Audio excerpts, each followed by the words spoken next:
శ్రీమాన్ మృత్యుంజయరావు గారు వారి పితృపాదుల శతజయంతి మహోత్సవాల సందర్భంగా మహావకాశాన్ని కల్పించి శ్రీ రామాయణాన్ని 5 రోజులు విజ్ఞాపనం చేసే భాగ్యాన్ని కలిగించారు. రామాయణం ఎన్నిసార్లు విన్నా అందరూ వినవలసిందే. ముఖ్యంగా నాకు ఎవరైనా అవకాశం కల్పిస్తే వారికి రుణపడి ఉంటాను. అందుచేత రామాయణం వినడం నాకు ఎంత ఉత్సాహమో, చదవడం ఎంత ఉత్సాహమో, ఎవరైనా వింటారంటే అంత మనస్సు ఆనందిస్తుంది. మనుష్యుడు జీవించటానికి ఆహారం ఎంత అవసరమో రామాయణం అంత అవసరం. శరీరం పోషించడానికి ఆహారం, ఆత్మను పోషించడానికి రామాయణం. అది లేకపోతే మనం మనుష్యులుగా జీవించం.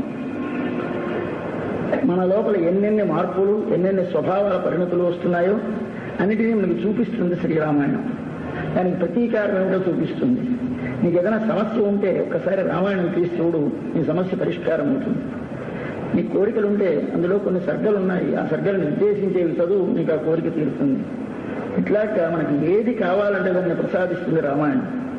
నీకు విశ్వాసము కాని పరిపూర్ణముగా ఉంటే నీకు కావలసిన సకలాభీష్టములను ప్రసాదిస్తుంది శ్రీరామాయణం. మరొక దాన్ని ఆశ్రయించక్కర్లేదు. అదొక మంత్రశాస్త్రం, నీతి శాస్త్రం, ధర్మశాస్త్రం, కేవలం మానవ జీవిత లక్ష్యాన్ని చేర్చే శాస్త్రం. ఇంతకంటే మీకు వేదాంతం లేదు, ధర్మశాస్త్రం లేదు. అంత పరిపూర్ణమైన గ్రంథం శ్రీరామాయణం మీకు వాల్మీకి మహర్షి అనుగ్రహించాడు. ఇప్పుడు శ్రీరామాయణంలో బాలకాండలో నేను కొద్దిగా ప్రారంభించాను. నిన్న సమయం తక్కువ అవడం చేత పూర్తి కాలేదు. కొద్దిగా దాన్ని పూర్తి చేసి తర్వాత వెళ్తాం. విశ్వామిత్రుడు మనకి తెలుసును, చాలా కోపిష్ఠి ఋషి. దూర్వాసుడు విశ్వామిత్రుడు అంటే అందరికీ చాలా కోపధారని తెలుసును అందరికీ. కానీ విశ్వామిత్రుడు అన్న పేరు ఎలా విడదీయాలో తెలియదు సామాన్యంగా. అంటే సాధారణంగా సంస్కృతం చదువుకున్న మాకందరికీ దీర్ఘం వచ్చింది కనుక విశ్వామిత్రుడు ఉంది కనుక ఇక్కడ విశ్వ ప్లస్ అమిత్రుడు అని విడదీయాలని తెలుస్తుంది సాధారణంగా. కాబట్టి విశ్వ అమిత్రుడు అంటే అమిత్రుడు అంటే శత్రువు, విశ్వానికి అమిత్రుడు విశ్వామిత్రుడు. ఆయన రాముడికి గురువై రామునికి అస్త్ర విద్యా ప్రదానం చేసి రాముని చేత యాగాన్ని రక్షింపజేసుకుని హర్యాశాప విమోచనం చేయించి మిథిలానగరానికి తీసుకువెళ్లి హరధనుడు భంగం చేయించి స్వామికి సీతాకళ్యాణం చేసి తాను వెళ్ళాడు. ఆయన బ్రహ్మర్షి అయి గాయత్రి మంత్రాన్ని దర్శించాడు. ఆయన గాయత్రి మంత్ర ద్రష్ట. గాయత్రి మంత్రం లేకపోతే ఈ పాటికి మానవ జాతి నశించి ఉండును. మనకి బుద్ధిని శుద్ధి చేసినది గాయత్రి మంత్రం. ఆయన సూర్యమండలాంతర్వర్తి అయినటువంటి పరమపురుషుని దర్శించి ఆ జగత్కారణమైన తత్వాన్ని ఎక్కడో ఎప్పుడో ఎవరో చూడలేని తత్వాన్ని ఎదురుగా సూర్యమండలంలో ఉన్నది చూడండి అని మనకి చూపించి తత్సవితురు వరేణ్యం భర్గో దేవస్య ధీమహి ధియో యో నః ప్రచోదయాత్తని యహాయవుడు మహామనకు ధీహా బుద్ధివృత్తులను ప్రచోదయా ప్రేరణ చేస్తున్నాడో అట్టి వాని యొక్క దేవస్య భర్గ ధీమహి సవితు. సవిత అంటే సూర్యుడు కాడు, సవిత అంటే కనినవాడు. ఎవడు కన్నవాడు మనని అంటే మన తండ్రి. వాడు దేనిని కన్నాడు? శరీరాన్ని కాదు. నిన్ను కన్నవాడెవడు? సర్వ జగత్తుకి కారణమెవడో వాడు కన్నాడు. ఎవడు కన్నాడో వాడికి బ్రహ్మమని పేరుని ఉపనిషత్తు చెప్పింది. యతోవా ఇమాని భూతాని జాయంతే ఏన జాతాని జీవంతి యత్ ప్రయంతి అభిసంవిశంతి తద్విజిజ్ఞాసస్వ తద్బ్రహ్మ అని ఉపనిషత్తు. బ్రహ్మమంటే ఏమి? ఎవని నుండి భూతములన్నీ పుట్టుతున్నవో, ఎవని చేత నిలుస్తున్నవో, ఎవనిలో మరల చేరి ఉంటున్నవో అట్టి వాడు బ్రహ్మమని చెప్పింది కనుక ఎవడు తండ్రి? సర్వజగత్తుకి కాదు, సర్వజీవ నికాయమునకు తండ్రి పరబ్రహ్మం. అంటే బ్రహ్మమే అక్కడ మనకు ఎదురుగా కనిపించడానికి ప్రత్యక్షంగా దర్శనమిస్తున్నాడు సూర్యమండలంలో. చూడండి, ఆ సూర్యమండలాంతర్వర్తి అయినటువంటి పరమపురుషుని ఉపాసనం చేయడం మనకు చెప్పింది ఛాందోగ్య ఉపనిషత్తులో. సద్విద్య అని ఒక ప్రకరణం, అది ఉద్గీత విద్య అంటారు. ఆ సూర్యమండలంలో ఉన్నటువంటి పురుషుడు ఎలా ఉంటాడో వర్ణిస్తూ ఆయన నేత్రాలు ఒక సుందరంగా ఉంటాయి, తామర పువ్వుల్లా ఉంటాయని వర్ణిస్తుంది. మన రాముడికి ఉన్న అందం అంతా ఎక్కడుందో తెలుసా? కళల్లోనే ఉంది. ఎందుచేత తల్లి సీతమ్మ తల్లి రాముడిని బాగా స్పష్టంగా ప్రేమించి దర్శించిన తల్లి. ఆయన రూపం యొక్క సౌందర్యం ఆమెకు తెలిసినంత బాగా ఎవరికీ తెలియదు. కానీ అంతకంటే బాగా తెలుసుకున్నవాడు మన హనుమ. స్వామి అనుగ్రహం చేత తన సర్వావయవములను దర్శింపజేస్తే ఒక్కసారి పైనేమి ఆచ్ఛాదన లేకుండా కనిపించాడు. బెంగపెట్టుకున్నాడు హనుమ. స్వామి, సర్వభూషణ భూషార్హ కిమర్థన్న విభూషిత అడుగుతాడు తండ్రి. అన్ని ఆభరణాలు ధరించి ఏ ఆభరణము లేకుండా ఇలా కనిపిస్తావేమిటయ్యా స్వామి? ఆభరణములా ధరిస్తే ఆభరణములకు ఆభరణము నీ శరీరం. ఆ నగ పెడితే నగకందం కాదు, నీకందం కాదు, నగకందం. అట్లాంటి నగకి అందమైనటువంటి నీ అవయవాలన్నీ ఏమి ఆభరణాలు లేకుండా నాకు చూపిస్తున్నావా? ఎందుకని హనుమకు తన యందు ప్రీతిని కలిగించాలి. అతనికి కలిగించిన భక్తి చేత తనను లోకానికి అందించాలి. ఆ కారణం చేత అతనికి తన దర్శనం చేయించాడు రామచంద్ర ప్రభు. అట్లా దర్శించి సీతమ్మ అడుగుతుంది, నువ్వు రాముడిని తెలుసుకుంటున్నావే, ఆయన నరుడు, నువ్వు వానరుడు కదా, నీకు ఎలా తెలిసిందయ్యా? వానరాణాం నరాణాంచ కథమాసీత్ సమాగమ. కోతులకి మనుష్యులకి ప్రయాసమికు స్నేహం ఎలా కలిసింది, కలయిక ఎలా కలిసింది అంటే చెబుతూ ఎలా ఉంటాడో వర్ణించు అంటే ప్రారంభించాడండి. మొట్టమొదటి చెప్పిన లక్ష్యం రామ కమలపత్రాక్ష. రాముడు కమలపత్రాక్ష, తామర పువ్వు రేకులను పోలిన నేత్రములు గలవాడమ్మా. ఇది మొదటి వర్ణనలో ప్రథమ లక్షణం. ఆ నేత్రములు చూస్తే రాముడో కాడో చెప్పొచ్చు. ఆ నేత్ర సౌందర్యం ఎక్కడుంది? మీకు సూర్యమండలాంతర్వర్తి అయినటువంటి పరమ పురుషుల్లోనే ఉన్నది. అది మళ్ళీ మన రాముడిలో ఉంది. అందుకే ఈయన సూర్యవంశంలో జన్మించాడు. సూర్యమండలాంతర్వర్తి అయినటువంటి పరమ పురుషుడు రాముడు కనుకనే సూర్యమండలాంతర్వర్తి అయినటువంటి పరమ పురుషుణ్ణి గాయత్రి మంత్రంలో దర్శించినటువంటి విశ్వామిత్ర మహర్షి మళ్ళీ రాముడు కొడుకుంటే రాముని దర్శించి కౌసల్యా సుప్రజా రామా ఉత్తిష్ట అని లేపాడు. ఆహా తల్లి కౌసల్య, ఎంత భాగ్యశాలినివమ్మా, సర్వజగత్కారణమైన తత్వం నీ గర్భంలో 10 నెలలు 12 నెలలు వసించిందమ్మా. ఇక్కడ కౌసల్యా సుప్రజా, కౌసల్యాదేవి మంచి బిడ్డను కలిగిన తల్లి. ముందు రాముణ్ణి మానేశాడు, వాళ్ళ అమ్మని పొగుడుతున్నాడు. ఇంతటి సర్వజగత్కారణమైన తత్వము కోరి కోరి వచ్చి గర్భవాసం అవసరం లేనటువంటి వాడు గర్భవాసం 12 నెలలు చేసి పుట్టాడే, నీ అదృష్టమేమో అదృష్టమమ్మా అని అప్పుడు రామ పూర్వాసంధ్యా ప్రవర్తతే ఉత్తిష్ట ఏవయ్యా అని లేపాడు. భగవంతుణ్ణి మేల్కొల్పగలిగిన వాడు ఎవడున్నాడు? ఒక్కడే విశ్వామిత్రుడే. కాబట్టి ఎక్కడైనా మీకు ఏ ఆలయంలో సుప్రభాతం చదివినా మొట్టమొదటి శ్లోకం చదవాలి. సర్వజగత్తుకి కారణమైనటువంటి రామచంద్ర ప్రభువుని సూర్యమండలంలో దర్శించిన దానిని పరుంటే సరయూ నదీ తీరంలో దర్భశయ్య మీద పడుకున్న వాడిని చూసి లేపినటువంటి మహాపురుషుడు మన విశ్వామిత్రుడు. అయితే ఈయన చేసిన ఉపకారం ఏమిటి? అమిత్రుడా విశ్వమిత్రుడా అంటే విశ్వమిత్రుడు. విశ్వానికంతకీ ఆయనే మిత్రుడు. మిత్రుడు అంటే అర్థమేమి? మితము అనగా లిమిటేషన్, తర అంటే రక్షించినవాడు. మిమ్మల్ని పరిమితమైన భావము నుండి రక్షించినవాడు మిత్రుడు. మిమ్మల్ని ఒక సంకుచితమైన భావములతో ఉంటే మీకు విశాలమైన భావములు ఎవడు కలిగిస్తే వాడు మిత్రుడు.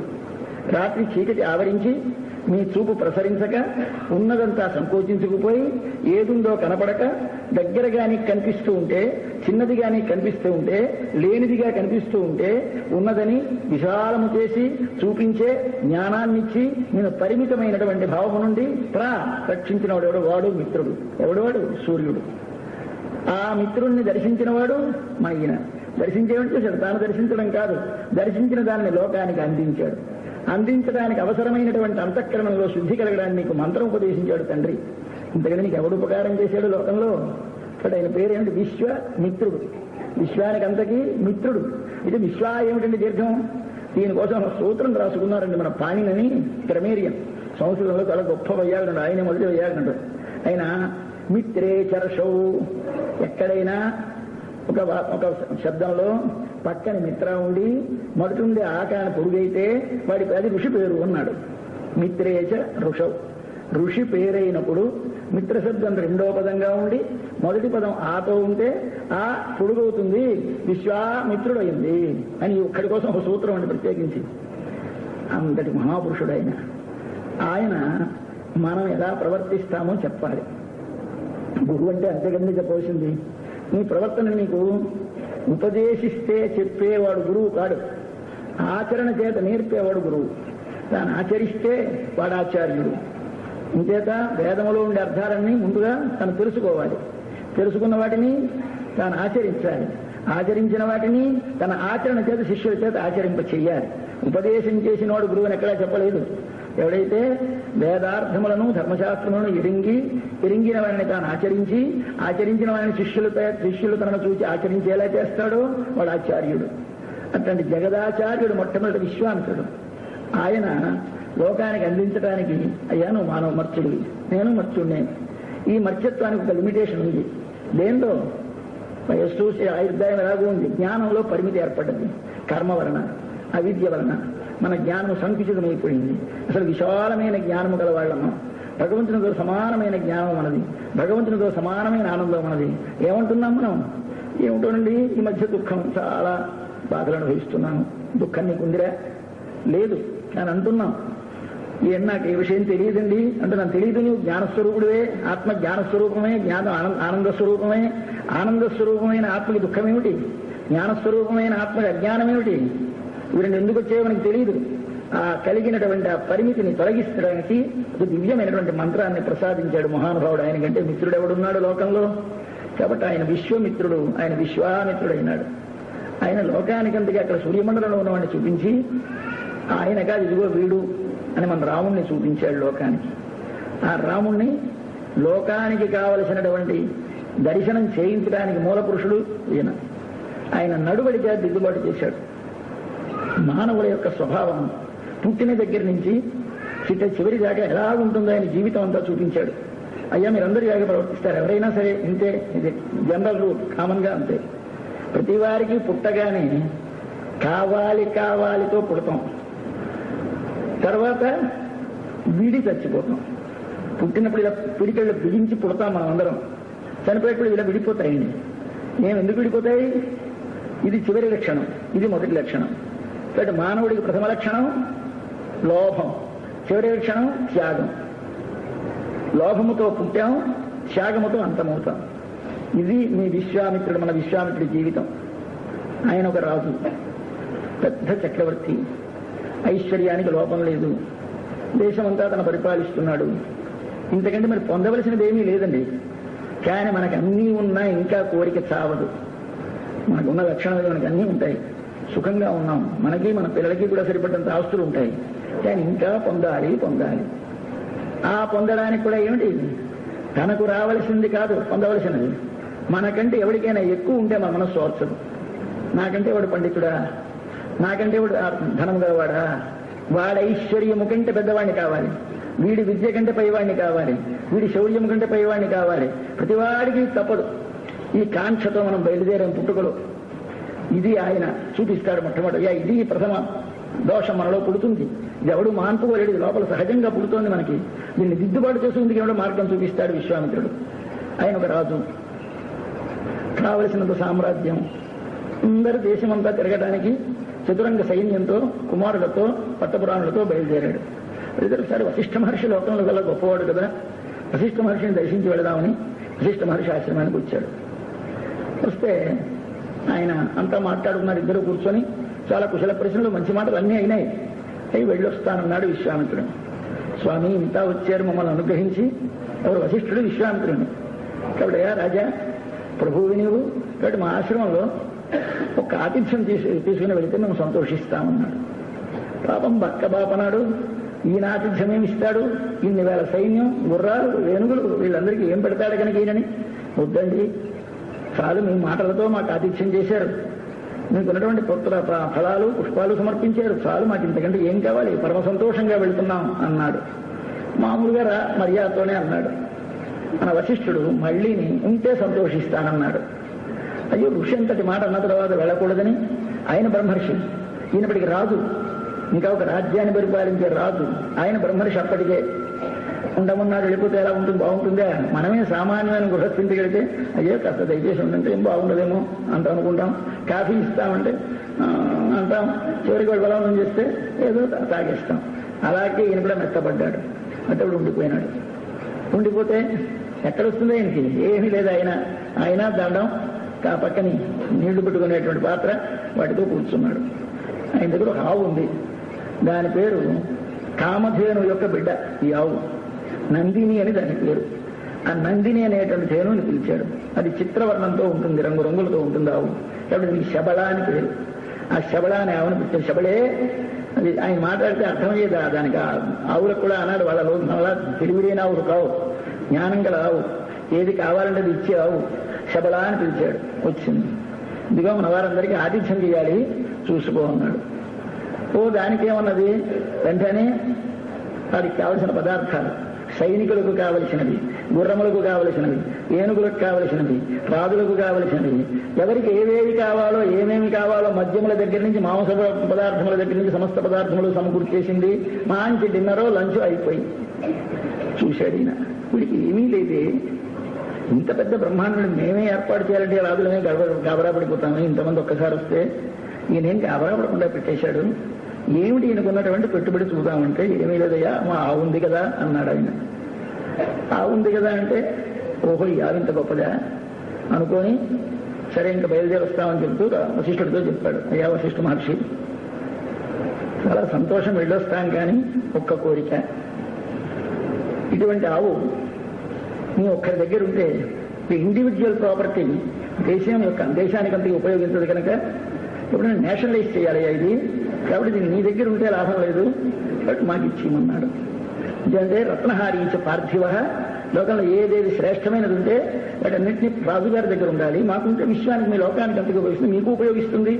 మీకు దీనికి బదులుగా మీకు యజ్ఞాలకి యాగాలకి కావలసిన సమస్త పదార్థాలకి కొన్ని వేల గోల్ని ఇస్తాను, మీకు కావలసిన పదార్థాలన్నీ సంపాదించుకుని కావలసిన ధనం ఇస్తాను అని ఎన్నో ఇస్తానన్నాడు ఆయన. నాకు యజ్ఞము యావే, దానము యావే, తపస్సు యావే, నా నెయ్యి ఆవే, పాలు అన్నీ చెప్పేసి ఇన్ని మా ఆవే, నాకు ఇంతకంటే ఏమీ లేదయ్యా, నాకు మరి ఏ పదార్థాలు నాకు అక్కర్లేదు, ఈ ఆవుని ఇవ్వలేనన్నాడు. మళ్ళీ అడిగాడు, మళ్ళీ ఆయన ఇవ్వలేనన్నాడు. సరే క్షత్రియుడు కదండి, కాస్త రాజసత్వాలు ఉంటుంది, ఇంకా ప్రారంభంలో కదా ఉన్నాడు, ఇప్పుడే రాజు అయినా, కాబట్టి ఆ రాజసత్వాలు తగ్గక ఇవ్వవా నీ ఇష్టం అన్నాడు. అంటే సరే నేనేం చేస్తాను, మీరు కావాలంటే తీసుకెళ్ళిపోండి, కానీ నేనే ఇవ్వనన్నాడు. పట్టండి అన్నాడు సైనికుల్ని. పట్టాడు, లాగేశారు, అందరూ తాళ్ళు కట్టారు, కంపర్లు కట్టారు, ఆవును లాక్కొచ్చేశారు. చిన్నగా గొడవలు లాక్కడిపోతున్నారు. ఆశ్రమం యొక్క ద్వారం దాకా వచ్చేసింది ఆవు. వచ్చిన తర్వాత చూసింది, ఇలా వెనక్కి చూసింది కూడా మనకు వశిష్ఠుడు వెనక్కి వస్తున్నాడేమో, వెళ్ళొద్దని కేకేస్తాడేమో పాప ఆశపడ్డది. ఆయన ఏమిటి హాయిగా కూర్చొని ఇంత బస్సులో నడిపినాడు, ఇంత పనులు కూర్చున్నాడు. ఆయనకి ఏమిటి లక్ష్యం, ఎవరి కోసం వస్తుంది, మన ఆవు మన దగ్గరే ఉంటుంది, ఆయనకి తెలుసును. ఈయన ఇంకా పాపం రాజుగా ఉన్నాడు కనుక తెలియదు, కేవలం మన బలంతో మనం అన్ని సంపాదించగలం అనిపిస్తుంది. ఉన్నదానికంటే ఇంకా పొందేయాలనే కోరిక పెరుగుతుంది. అది స్థితి, మన ప్రారంభ దశ, మానవ జీవిత ప్రారంభ దశ. ఎక్కడ ప్రారంభిస్తామో చూపిస్తున్నాడు. ఇది మన దశ. అందరం అలాగే ఉంటాం, దీనికి ఎక్సెప్షన్ ఎక్కడా ఉండదు. ప్రతి వారిలో ఈ రూల్ సరిపోతుంది. సరే వెంటనే ఏం చేయాలి, ఇంకా బలాత్కారంగా దాన్ని మనం పెద్దమంటారే గవర్నమెంట్ ద్వారా పశుపరుచుకుందికి అట్లాగా స్వాధీనం చేసేసుకోవడం అనుకున్నాడు. బలాత్కారంగా తీసుకున్నాడు. చూసిందావు రాలేదు వశిష్ఠుడు. ఇప్పుడు ఒక్కసారి చిమ్మి పారేసింది. ఇన్ని బలమైన సైనికుల్ని విదల్చేసి తిన్నగా వెనక్కి పరిగెత్తింది. మళ్ళీని తిన్నగా వశిష్ఠుడి దగ్గరికి వెళ్ళింది. కళ్ళంటే నీళ్లు కార్చేస్తుంది, నిలబడ్డది. ఏమి స్వామి నన్ను వదిలేశావు, నీ సోదరు ఏడుస్తూ వెళ్ళిపోతే ఊరుకుంటావా, నేను నీ సోదరుని లాంటిదాను కదా, నన్ను వదిలేసావేమని అడిగింది. నేను వదలలేదు, నేను ఇవ్వనన్నాను, ఆయనకు కావాలట, తీసుకుపోతున్నాడు, నువ్వే చూసుకో అన్నాడు ఆయన. చాలా మాట, ఇంకేం కావాలి. వచ్చింది మళ్ళీని. వచ్చి వీడు సైనికులందరినీ చంపేయడానికి ఒక్కొక్క ఈ ట్రైబల్ ఏరియాలో ఉన్నవాళ్ళందరినీ పుట్టించేసింది. ఇప్పుడు యకులు, యవనులు, శకులు వీళ్ళందరూ అప్పుడు ఆ ఆవులోంచి పుట్టారు. కాంభోజులు, హంభా అన్నది అనగానే కాంభోజులు వచ్చేసారట. అలాగే దాని యొక్క మూత్రం వదిలే స్థానంలోంచి శకులు వచ్చారట. ఆయన యోనిలోంచి, ఆవిడ యోనిలోంచి యవనులు వచ్చారట. మూత్రంలోంచి మ్లేచ్చులు, ఇలా రకరకాల శరీరంలోంచి అందరినీ పుట్టించేసింది. ఎంత సైన్యమో, వారి సైన్యాన్ని అంతని చిందరవందర చేసేసి నాశనం చేసేసింది. ఆశ్చర్యపడిపోయిన అడిగినప్పుడు ఇంక భయం వేస్తుంది, సైనికులకు భయం వేస్తుంది. కుమారులందరూ దడదలు దాడిపోతున్నాడు, ఏమిటో తెలియలేదు. ఆయన కుమారులందరికీ కోపం వచ్చింది. విశ్వామిత్రుడు వారి కుమారులకి కోపం చిన్నగా వశిష్ఠుడి మీద పడిగట్టి అటాక్ ఇస్తామని. ఏడు ఇష్టమేనా, ఆవును వెనక్కి పిలుచుకుంటావా పిలుచుకోవా, ఇవన్నీ మానిపిస్తావా అని కేకలేదామని వెళ్ళారు. వీళ్ళందరూ ఆయుధాలు పట్టుకుని వెళ్ళారు వశిష్ఠుడి మీదకి. ఒకసారి హిమ్మన్నాడు కళ్ళు ఇచ్చి, అందరూ అక్కడే భస్మం అయిపోయినారు. సరే ఇంకా లాభం లేకపోయింది. వెనక్కి మరి వాడు వెళ్ళిపోయినారు. ఒక్కడు మాత్రం ఈయన పక్కన ఉన్నాడు, వాడు మిగిలాడు. అందరూ వెళ్ళిపోయినారు. చూశాడు ఇంకా లాభం లేదని చాలా నిరాశతో నిస్పృహతో, ఎలా మన స్టేజెస్ వస్తాయో చూసుకోండి. మనకి ఎప్పుడు అంత వెంటనే వైరాగ్యం కలిగిపోతుంది. ఇంత దెబ్బ తింటే కానీ నీకు వైరాగ్యం కలగదు. ఇప్పుడు మాత్రం వైరాగ్యం కలిగిందా, ఇంకా సాధించాలన్న మెంటాలిటీ పెరుగుతుంది. వీడా, ఈ ఋషిగాడా నన్ను ఓడించడమా, నా సైన్యాన్ని ఓడించడమా, వీడికున్న బలాన్ని మించిన బలంతో నేను వస్తే వీడు ఏం చేస్తాడు చూద్దాం అనుకున్నాడు. అనుకోని వీడికంటే బలం సంపాదించాలి. వీడికున్న బలం ఏమిటి? సైన్యం, సృష్టించగలిగిన శక్తి. దాన్ని నేను సంపాదిస్తానన్నాడు. అని కొడుకుని రాజ్యానికి మరి నేను రాజ్యానికి రాను, వశిష్ఠుడిని ఓడిస్తే కానీ వెనక్కి రానన్నాడు. కొడుకుని రాజ్యానికి పంపించేశాడు. చిన్నగా భార్యలు, కొడుకు, మిగిలిన సైన్యం వెళ్ళిపోయినారు వెనక్కి. ఈయనొక్కడు మాత్రం తపస్సుకు బయలుదేరాడు. బయలుదేరి చిన్నగా హిమవత్పర్వతాలు వెళ్ళిపోయి పరమశివుని గురించి తపస్సు చేయడం ప్రారంభించాడు. ఆయనకున్న గొప్పతనం ఏంటంటే పట్టుదల. ఇది మానవుడికి ఉండాలి. ఈ పట్టుదలని మొదటి చెడ్డ విషయాలు ఉపయోగించాం, కానీ పట్టుదల అనేది మాత్రం ఉంటే ఇవాళ చెడు చెడు చెడు చెడు క్రమంగా ఏనాటికైనా కొన్ని వేల సంవత్సరాలకైనా మనం మంచికి వెళతాం. అసలు పట్టుదల ఏమడదు మనకి? పోతే పోని అంటాం. ఆ పోతే పోని అన్నవాడు ఎప్పుడూ బాగుపడ్డాడు. ఏదైనా ఒక దానిని పట్టుకుంటే దాన్ని చివరిదాకా సాధించేటువంటి ఒక ఉద్యమం, పూనిక ఉండాలి. దీనికే భగవద్గీతలో చెప్తాడు, వ్యవసాయాత్మిక బుద్ధి ఏకేహ కురునందన. జన ఉండవలసింది ఒక్కటేనా? వ్యవసాయాత్మిక బుద్ధి. వ్యవసాయం అంటే నిశ్చయం. నేనేది చేసినా ఈ శరీరము నుండి విడువటకు, ఆత్మను తెలుసుకున్నటకు, భగవంతుని పొందుటకు. నేను పంటే వంటని, ఉద్యోగమే చేయని, ఏది చేసినా సరే, ఏ చేసినా దాని ఫలమేమిటి? భగవత్ ప్రాప్తి, ఆత్మజ్ఞానము, శరీర మోక్షము, ఇవి కలగాలి. ఈ దృష్టితో నువ్వు చేస్తే నువ్వు ఎప్పటికైనా పొందుతావని చెప్పాడు. ఈయన అదే పని. ఇప్పుడు ఎలాగైనా వశిష్ఠుడిని జయించాలి. దానికి కావలసింది ఆయనకి ఇంత సైన్యాన్ని పుట్టించగలిగిన శక్తిని, కాబట్టి దానికి తగిన సైన్యాన్ని నేను కూడా సంపాదించుకోవాలని ఒక మిలిటరీ అస్త్రాలు అన్నీ సంపాదించుకుని చిన్నగా వెళ్ళాడు. అస్త్ర విద్యకి పరమాచార్యుడు పరమశివుడు. ఆయనే ఇవ్వాలి. ఎవరికి ఇవ్వవలసి వచ్చిన మన పరశురాముడికి ఆయనే ఇచ్చాడు, బలరాముడికి ఆయనే ఇచ్చాడు, మనకి ఈయనకి వెళ్ళాడు, తపస్సు చేశాడు. ప్రత్యక్షమైనాడు పరమశివుడు. ఏమి కావాలయ్యా? అయ్యా, ఈ లోకంలో దేవతలకు కానీ, గంధర్వులకు కానీ, యక్షులకు కానీ, కిన్నరులకు కానీ అందరికీ ఎవరెవరికి ఎక్కడ ఏ ఏ రకముల అస్త్రములు తెలుసునో, అస్త్రములంటే జ్ఞాపకం పెట్టుకోండి, అస్త్రాలు శస్త్రాలు అంటూ ఉంటారు. అస్త్రాలంటే మంత్రాలు, శస్త్రాలంటే భౌతికమైన ఒక పదార్థాలు. శస్త్రాలు వేరు, అస్త్రాలు వేరు. అస్త్రాలకి రూపం ఉండదు, అక్షరాలే ఉంటాయి.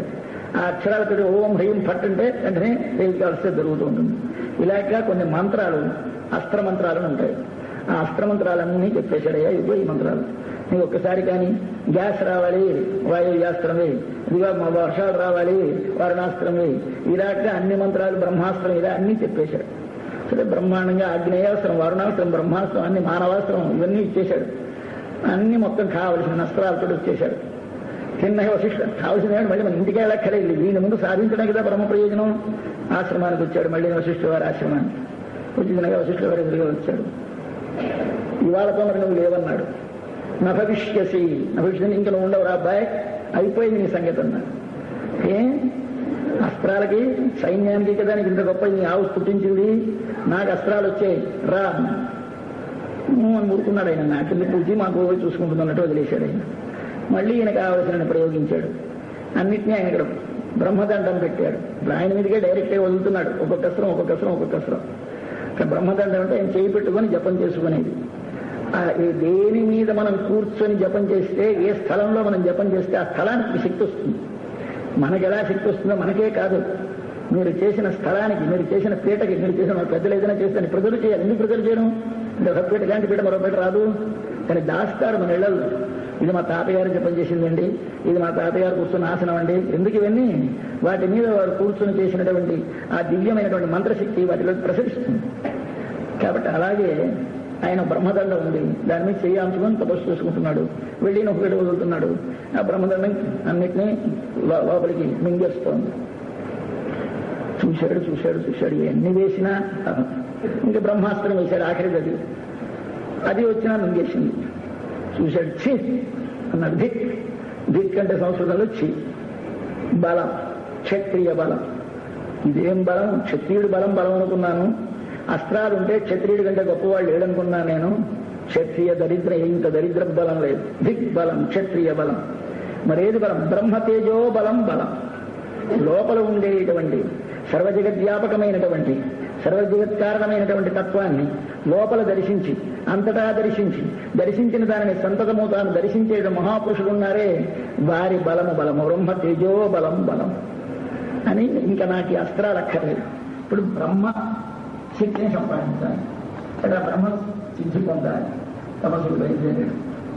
ఇది ప్రారంభం. మనం ఎలా డెవలప్ అవుతామో చూసుకుంటే ఒకసారి మనం ఎక్కడ బయలుదేరాము, దాన్ని లాగేదామని రాలేదు సాధించామని, వాడికంటే కొంచెం పైకి వెళ్ళిపోదామని అన్ని ప్రయత్నాలు చేస్తాం. అలా దెబ్బ కొడుతుంటే పట్టుకుంటే మీదకి లేస్తావు, లేకపోతే మీద పడిపోతావు. సాధారణంగా పడిపోయేవాడు ఎక్కువ, పైకి లేచేవాడు ఎక్కడో ఒకడు ఉంటాడు, కోటికి ఒకడు. కానీ సాధారణంగా దెబ్బతినేవాళ్ళు ఎక్కువ మంది ఉంటారు. కాబట్టి ఈయన కనుక పట్టుదల గలవాడు కనుక కొన్ని వేల సంవత్సరాలు కష్టపడ్డాడు. ఈ లోపల బ్రహ్మశక్తి కలగడం అంటే అది ఎవరికైనా కలిగితే దాన్ని చూసి ఒక్కసారి ఆనందించు. ఇంత శక్తి ఇంతకాలం పాపం ఈయన కష్టపడి ఉంటాడని నువ్వు దాన్ని సంపాదించడానికి ప్రయత్నించు. అంతేగాని వీడికి అసూయ పెట్టుకోకు, వీడికి ద్వేషం పెట్టుకోకు. వీడికి అసూయ ద్వేషం పెట్టుకుంటే వచ్చేది నీకు గొప్పవాడివైతే లాభం పొందుతావు, అంత పట్టుదల లేనివాడివైతే నశించిపోతావు. కాబట్టి నీకు పట్టుదల ఉంది, నువ్వు అభివృద్ధి పొందుతావు. పట్టుదలతో సాధించు. చూపించాడు, వచ్చాడు. ఇక తపస్సుకి బయలుదేరి మనకి తపస్సే కావాలి. బ్రహ్మకి ఏమిటి కావాలి? తపస్సు. తపసా బ్రహ్మ విజిజ్ఞాసస్వ. బ్రహ్మ తెలియాలంటే తపస్సు కావాలి. తపస్సు అంటే ఏంటి అంటే ఏ భోగము ఉండకూడదు, అన్ని భోగాలు వదిలేయాలి. ముందు శరీరాన్ని సృష్టింపు చేయాలి. ఏవేవైతే శరీర పోషణకు అవసరములో ఆ పదార్థములన్నీ వదలాలి. వాటిని వదిలిన తర్వాత విషయముల వైపు మనసుని ఇంద్రియములు వెళ్లకుండా మనసుతో అరికట్టాలి. మనసుని ఇంద్రియములతో కలవకుండా ఆత్మ మీద నిలబెట్టాలి. ఆత్మ మళ్ళీ మనసుతో కలవకుండా బుద్ధితో కలవకుండా పరమాత్మ మీద నిలబెట్టాలి. ఈ శక్తులన్నీ పాపం సాధించాడు. సాధించి తపస్సు చేత సాధించి అటువంటి దక్షిణ దిక్కుకు వచ్చాడు. అక్కడ తపస్సు చేయడం ప్రారంభించాడు. బ్రహ్మాండ తపస్సు కొన్ని వేల సంవత్సరాలు చేశాడు. గొప్ప తపస్సు వచ్చేసింది. వచ్చేసరికి మనకి ఎప్పుడైనా కొంచెం శక్తి కలిగేసరికి పర్వాలేదు, దానికి ఒకటి రక్షించగలం అనిపిస్తుంది మనకి సాధారణంగా. ఇది కొంచెం మన లోపల కలుగుతుంది. ఎవరైనా వచ్చి బాబు రక్షించవా, ఒక పాపదలు ఉన్నానంటే శక్తి లేని మనం సిద్ధపడిపోకూడదు. అందుకో వెళ్ళినైనా అక్కడ ఉన్నారు స్వామి వారు, అక్కడ వెళ్ళి స్వామి వారు ఎవరు పెద్దల దగ్గరికి పంపించింది. మనము రక్షించాలని ఇలా అంటాం. ఇలా అంటే మనం పడిపోతాం. వాడికి లాభం లేదు, నష్టం లేదు, కానీ మనకి నష్టం. దీవాన్ని ఇలా అంటూ ఉంటాం. ఇలా అంటే ఏం జరగదు మన వల్ల. కానీ ఏమిటో మన తపస్సు మాత్రం తగ్గిపోతూ ఉంటుంది. అంతేత మహాపురుషులుగా పొందడానికి స్థితి కలగక మునుపు, బ్రహ్మ దర్శనము చేయక మునుపు, బ్రహ్మమునే సర్వత్ర దర్శించి బ్రహ్మము కంటే ఇతరమైనది ఏదీ లేదనే దర్శనము కలిగిన మహా ఉత్తమమైన స్థితి పొందక మునుపు సిద్ధపడకు ఒకరి గురించి నువ్వు నీ ఆత్మని గురించి నువ్వు తాపత్రయపడు. ఎలా ఉంటుందంటే మనకు కొద్దిగా కలగగానే ఏం కొని మనకు 1000 రూపాయలు ఉన్నాయి కదా, 10 రూపాయలు ఇస్తే నష్టం ఏమిటి అన్నట్టు మనకున్న శక్తిలో కాస్త వాడికి ఇస్తే కొంత ముడుక్కుపోయింది ఏమిటి ఇద్దామనిపిస్తుంది. మంచి గుణమే, కానీ పనికి రాదు. దీనికి ఒక్కదానికి పనికిరాదు. మిగిలిన వాటికి పెట్టండి, డబ్బు పెట్టండి, మరొకటి పెట్టండి, కానీ దీనికి కానీ ఉపయోగించావో అది మళ్ళీ అంతా పోతుంది. 10 రూపాయలు ఇస్తే 9,900 ఉన్నట్టు ఉండదు. దీనిలోనూ నువ్వు తీసావంటే తగ్గిపోయింది. దీనికున్న చిక్కది. అంచేత వెంటనే దీన్ని వినియోగం ప్రారంభించావో నశించిపోతుంది. వినియోగించకుండా దాన్ని అంతకంతకంత వృద్ధి పొందించుకుందుకు ఇది నాకున్నదనే జ్ఞానము లేకుండా దానినే దర్శిస్తూ సాధన చేయాలి. అంతటి వినయం ఉండాలి, అంతటి అహంకార రాహిత్యం ఉండాలి. ఈయనకి తెలియదు పాపం. వచ్చింది కొంత శక్తి తెలిసింది. సమంగా అదే సమయంలో వశిష్ఠుల వారి ఏ వంశానికి పురోహితుడో ఆ సూర్యవంశంలో జన్మించిన ఒక రాజు త్రిశంకు అనే ఆ రాజుగారి పేరు.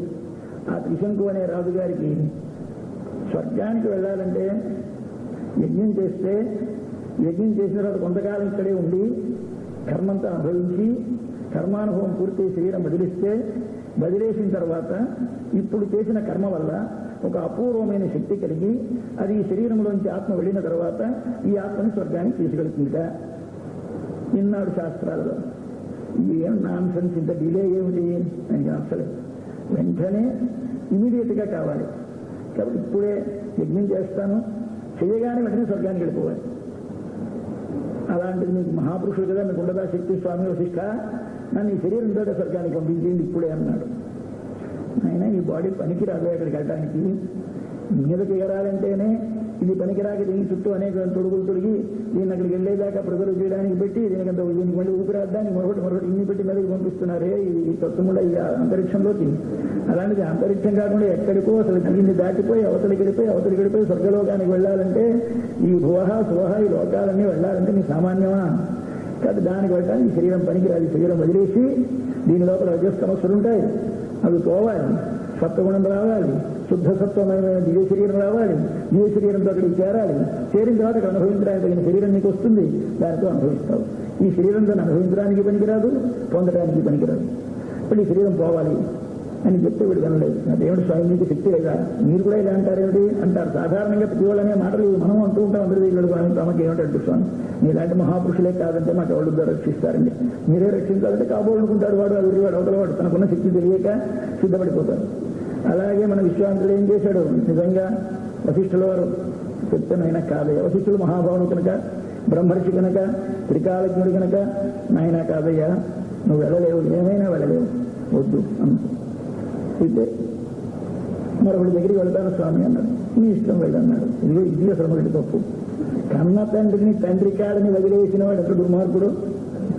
తనకు మొట్టమొదటి గురువు అయి ఎవడైతే నీకు జ్ఞానాన్ని ప్రసాదించాడో వాడికంటే సమర్థుడు ఉన్నాడని నీకు అనిపించిందంటే మరి నీ జన్మలో మరి బాగుపడవు. వాడు మనం ఒక గురువుని ఆశ్రయించాం, వాడి వల్ల జ్ఞానాన్ని పొందాం. వీడిచ్చిన దానికి ఏదో కొంత వాడు సహాయం చేస్తే చేయాలి, కానీ వీడు చేయలేని పని చేసేవాడు మరొకడు ఉన్నాడని కానీ నీకు తోచిందనుకో పోయింది. ఏ దేవతని ఉపాసించడానికి ఏ మంత్రాన్ని ఏ గురువు వల్ల పొందేవో ఆ గురువు ఆ మంత్రం ఆ దేవత కంటే వేరొకటి పొందడానికి నాకు అక్కర్లేదు అనే దృఢమైన అభ్యాసాన్ని కలిగినాడు నువ్వు తరిస్తావు. లేకపోతే రోజుకు ఎక్స్పెరిమెంట్, ఇవాళ దేవత రేపో దేవత ఎన్నడో దేవత, ఇవాళ మంత్రం రేపో మంత్రం ఎన్నడో మంత్రం, ఇవాళ గురువు రేపో గురువు ఎన్నడో గురువు. ఏమిటి దానికి హిస్టరీ ఒకడు జాగ్రత్త ఒకడు సైన్స్ ఒకడు వస్తున్నారు కాదు క్లాసుల్లో.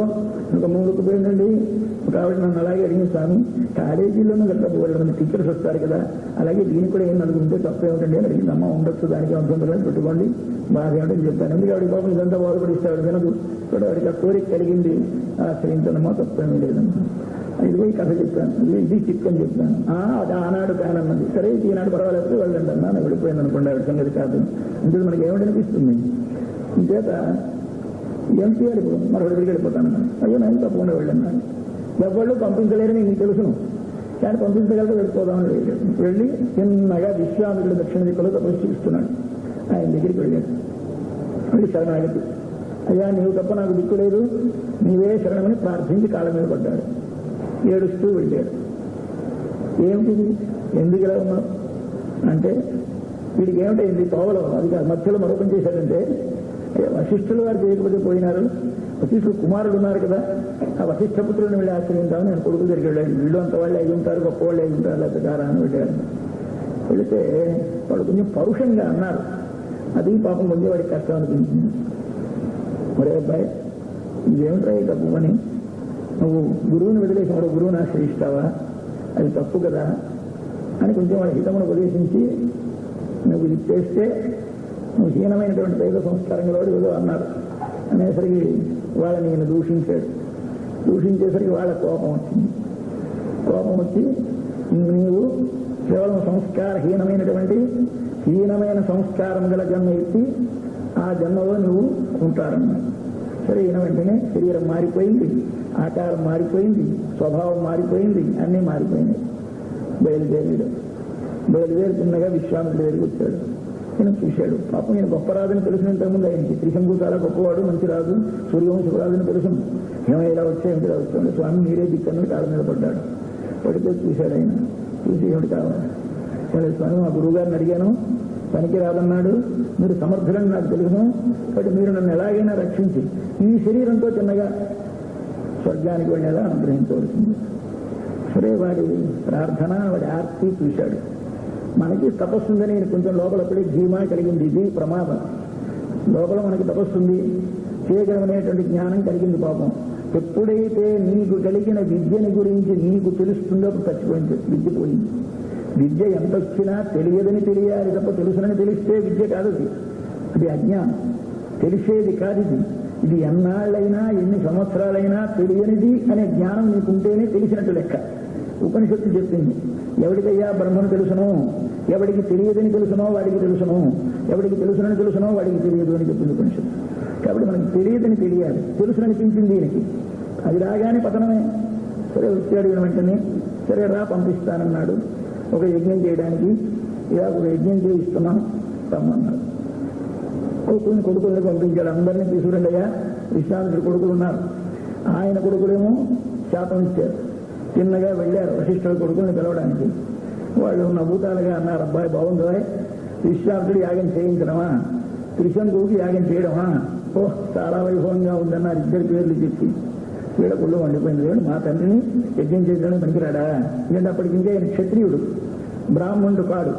అప్పటికి బ్రాహ్మణుడు కాని వాడు యజ్ఞం చేయడం పనికిరాదు. కాబట్టి ఆయనేమో యజ్ఞం చేయించేవాడా? ఈయనేమో గురు శాపము దెబ్బతిన్నటువంటి గురుపుత్రుల శాపంతో పడ్డవాడు వీడు యజ్ఞం చేయడం. వీడికి చేయడానికి అధికారం లేదు, నేను చేయించడానికి అధికారం లేదు. వీడు యజ్ఞం చేయించేవాడు, ఈయన యజ్ఞం చేసేవాడు, మేము రావటమునా కుదరదు వెళ్ళమన్నా. సరే హాస్యం చేసినట్టు మాట్లాడారు. సరే అక్కడి నుంచి చిన్నగా బయలుదేరారు, అందరినీ పిలిచారు. పాపం వీళ్ళందరూ ఋషులు భయపడ్డారు. ఏమి స్వామి అసలే కోపిష్టి, వెళ్ళకపోతే నాశనం చేసేస్తారేమో అని. సరే సరే అన్నారు. పాపం చాలా మంది బయలుదేరి వచ్చేశారు. వాడు మాత్రం రాలేదు. సరే అయిపోయింది. యజ్ఞం ప్రారంభించాడు. దేవతలందరినీ రమ్మని పిలుస్తున్నాడు. ఒక్కొక్కరిని ఇంద్రాయ స్వాహ అంటే ఇప్పట్లా మనకు వచ్చారో లేదో కనపడకుండా ఉండరు. ఆ రోజుల్లో వారికి కనిపిస్తారు. ఆ యజ్ఞం చేయించేవారు సమర్థులైతే వారికి ఒక్కొక్కడు ఇంద్రుడు, యముడు, అగ్ని, వరుణుడు అందరూ దర్శనమిస్తారు. అందరినీ పిలుస్తున్నాడు. అందరూ వస్తున్నారు. అందరూ భాగాలు పుట్టుకు సిద్ధపడి ఉన్నారు. ఇంద్రుడిని పిలిస్తే రాలేదు ఆయన. ఇంద్రుడు రాకపోతే సరే పోనీ వాడు వచ్చి ఏమిటి పంప మురుక్కుపోయింది, నేనే పంపిస్తాను వెళ్ళమన్నాడు. తినగానే సామర్థ్యం చేత ఈ త్రిశంకుని వెళ్ళమని తన తపశ్శక్తిని ధారపోసి, ఇదిగో ఈ తపస్సు నీకు ఇస్తున్నాను, ఈ తపశ్శక్తి చేత నేను తినగా స్వర్గానికి వెళతావు అన్నాడు. వెళ్ళు అన్నాడు. అంతే, మాటకి శక్తి ఉంటుంది తపస్సు చేసిన వారి మాటకి. వెంటనే వెళ్ళు అన్నాడు. బయలుదేరాడు. మీదకి వెళ్ళిపోతున్నాడు. చిన్నగా మీదకి వెళ్ళాడు. మీదకి వెళ్ళేసరికి ఇక్కడ ఇంద్రుడు చూశాడు. అరే వీడు వచ్చేస్తున్నాడు ఏమిట్రా, చూసి తోసే అన్నాడు. మనకి ఇంట్లోకి వెళ్ళడానికి ఉండే కుక్క చూస్తుంటే ఏం చేస్తారంటే తలపేసాము. అలాగే అపవిత్రమైన వస్తువు, స్వర్గాల్లో కాలు పెట్టడానికి వీలు కాని వస్తువు వచ్చేస్తోంది. దీన్ని ఏం చేయాలి? తోసేనా తోసేయాలి, తలపైన వేసేయాలి. తోసేయన్నారు. తోసిన తప్పును తోసేశాడు. తోసేస్తే అటించుడు తలబడి పడ్డాడు. తోసినప్పుడు ఏమిటో మిటించి వెళ్ళాడు. అటించుడు పడ్డాడు. తల కిందకి, కాళ్ళు మీదకి పడుతున్నాడు. కింద కేకేశాడు. విశ్వామిత్రుడు రక్షించు రక్షించు రక్షించు అని. చూశాడు. ఈయన కోపం వచ్చింది. కొంచెం వెంటనే ఆ హోమం చేసే సాధనం చురుక్కు అంటారు దాన్ని, ఇలా పైకెత్తి పట్టుకొని తిష్ఠ అన్నాడు. ఈయన ఇక్కడి నుంచి నిలువ అన్నాడు. సరే మళ్ళీ తపశక్తి కదా నిలబెట్టేశాడు. ఎంత అనవసరమైన పని ఖర్చు పెట్టాడో తపస్సు చూడండి. పొందింది లేదు, సాధించింది లేదు. వాడిగా స్వర్గం రాలేదు, వాడా స్వర్గంలో ఉండడానికి లేదు. పాపం వీడి తపస్సు నాశనం అయిపోయింది. ఇది మనం చేస్తున్న పని. మనకి కాస్త కలగగానే మనం ఏదో గొప్పవాళ్ళు అనుకొని మరొకరిని ఉద్ధరించడానికి, ఎవరిని యోగ్యులను కాదు అయోగ్యులను ఉద్ధరించడానికి, అయోగ్యులను రక్షించడానికి ప్రయత్నం చేస్తే నీ తపస్సు భ్రష్టమవుతుంది, వాడికి ఫలసిద్ధి కలగదు. వెంటనే వాడి నుంచి కొడుతుంటే ఆపేశాడు. ఆపేసి కోపం వచ్చింది. కోపం వచ్చి సరే మరో అన్యం ఇంద్రం కరిష్యాను, మరో ఇంద్రుడిని తయారు చేస్తాను, వీడేనాడు ఇంద్రుడు పోమన్నాడు అని మరో ఇంద్రుడిని తయారు చేశాడు. మరో దేవతలను తయారు చేశాడు. మరో స్వర్గం తయారు చేశాడు. కొత్త స్వర్గం, కొత్త ఇంద్రుడు అందరూ తయారైపోయినారు. మళ్ళీ దానిలో వీడిని ప్రతిష్ఠ చేసి అట్లా ఉండమన్నాడు. ఇప్పటికీ ఉన్నట్ట త్రిశంకు అని దక్షిణ దిక్కులో ఒక నక్షత్రం ఉంది. ఇప్పటికీ ఆ నక్షత్రం అక్కడే ఉంటుంది. ఇప్పుడు మరి పడగ మీద కలిసి మనం వదిలేస్తున్నారు చూడండి మీదకి. ఈ వెళ్ళిన ఇలా తిరుగుతూనే ఉంటాయి ఎప్పుడు నీ కక్షలో. అలా ఆ కక్షలో ఆయన పరిభ్రమిస్తూ ఉంటాడు. ఇప్పటికీ వదిలేశాడు. పాపం పైకి లేదు కిందకి లేదు, ఆ మధ్యం తిరుగుతూ ఉంటుంది. దీన్నే మన వాళ్ళు నవ్వుకుంటారు త్రిశంకు స్వర్గం రా అంటారు.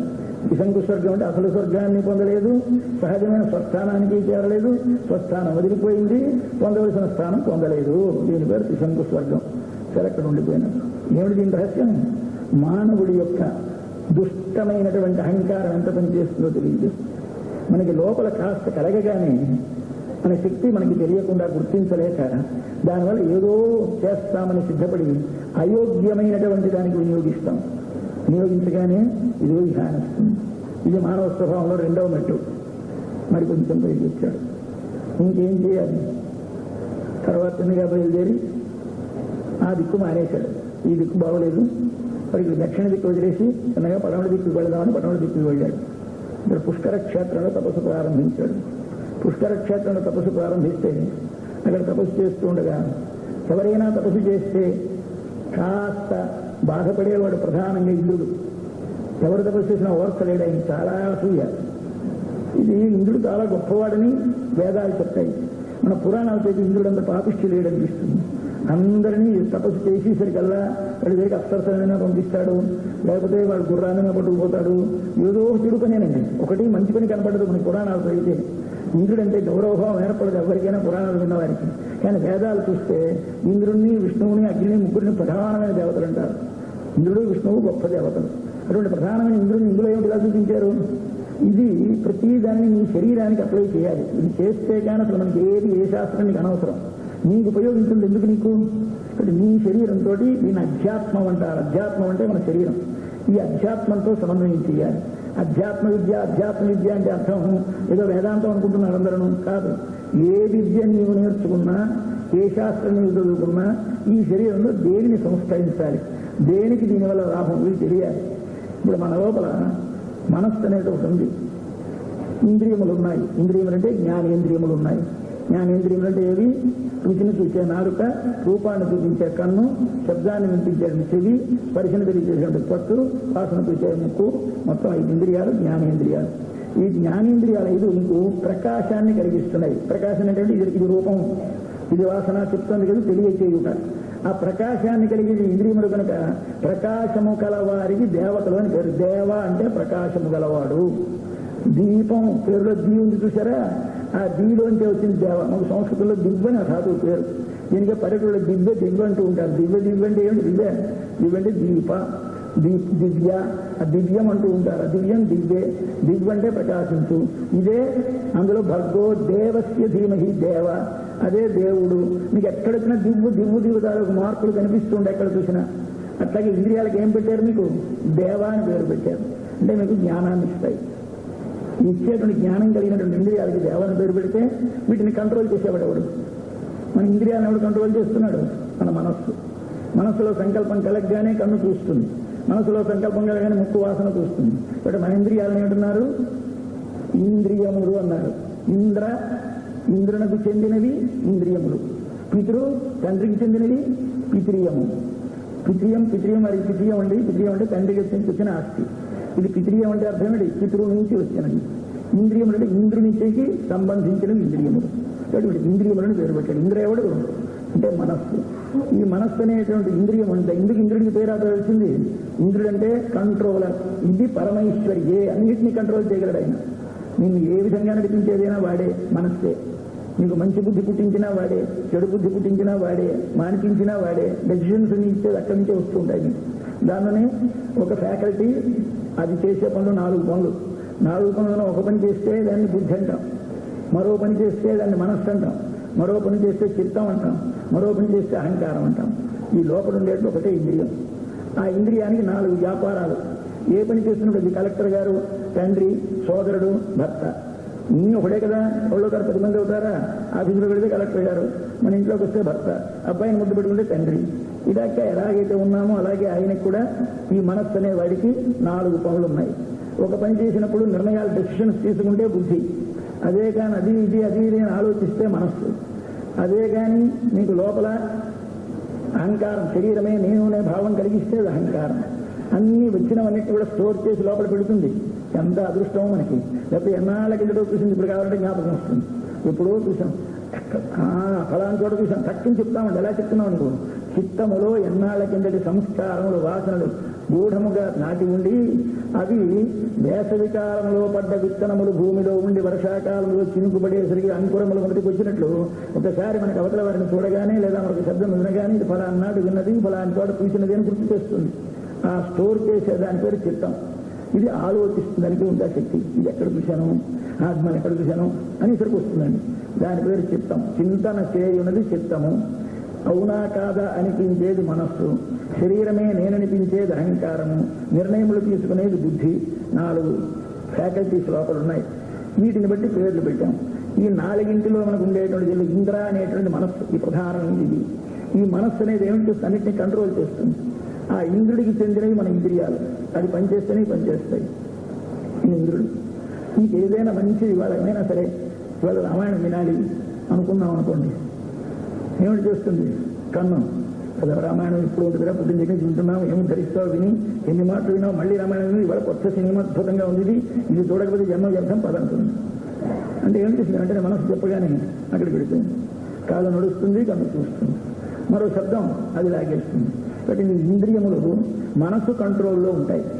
మనసు ఏం చేస్తుంది? మంచి పని చేయాలని నువ్వు సంకల్పించేసరికి ఆ మంచి పనికి ప్రతిబంధకమైనటువంటి ఇతర విషయముల యందు నీ ఇంద్రియములకు ప్రవృత్తిని కలిగించడానికి ప్రేరణ ఇస్తుంది. అలాగే మనం తపస్సు చేయాలంటే ఎవరడ్డొస్తారు? ఇంద్రుడు అడ్డొస్తాడు. ఇంద్రుడు అంటే ఎవడు? మన మనస్సు. ఈ మనస్సు అనేదే ఇంద్రుడు ఏమిటి చేస్తున్నాయి? మనస్సుడు నువ్వు చేసే మంచి పనులకన్నిటికీ అడ్డలా వస్తున్నాడు. అలాగే ఈయన కూడా ఎవరైనా తపస్సు చేస్తే అడ్డొస్తాడు, తపస్సు భంగం చేస్తాడు. ఈయన తపస్సు చేస్తున్నాడు. ఆయన దగ్గర అప్సరసలని మంచి అందగత్తెలు ఉన్నారు. అక్కడి నుంచి ఒక ఆవిడని పంపించాడు. ఈయన ఎవరు వచ్చినా లొంగలేదు. అందరికంటే గొప్ప అందగత్తె మేనక. ఆవిడని పంపించాడు. ఆవిడని పంపిస్తే ఆవిడ మనకి వశపడకుండా ఉండలేకపోయినాడు, లొంగిపోయినాడు. ఆవిడతో 10 ఏళ్ళు కాపురం చేశాడు. 10 ఏళ్ళు ఆయనకు ఒక రోజులు అవుతాడు. అప్పుడే 10 ఏళ్ళు అయిపోయిందో తెలియదు. ఆయన కోపం అంత సులభంగా గడిచిపోయింది. ఓ పిల్ల పుట్టేసింది. అరే ఆ పిల్ల పుట్టిన తర్వాత 9 తిరిగి వచ్చింది.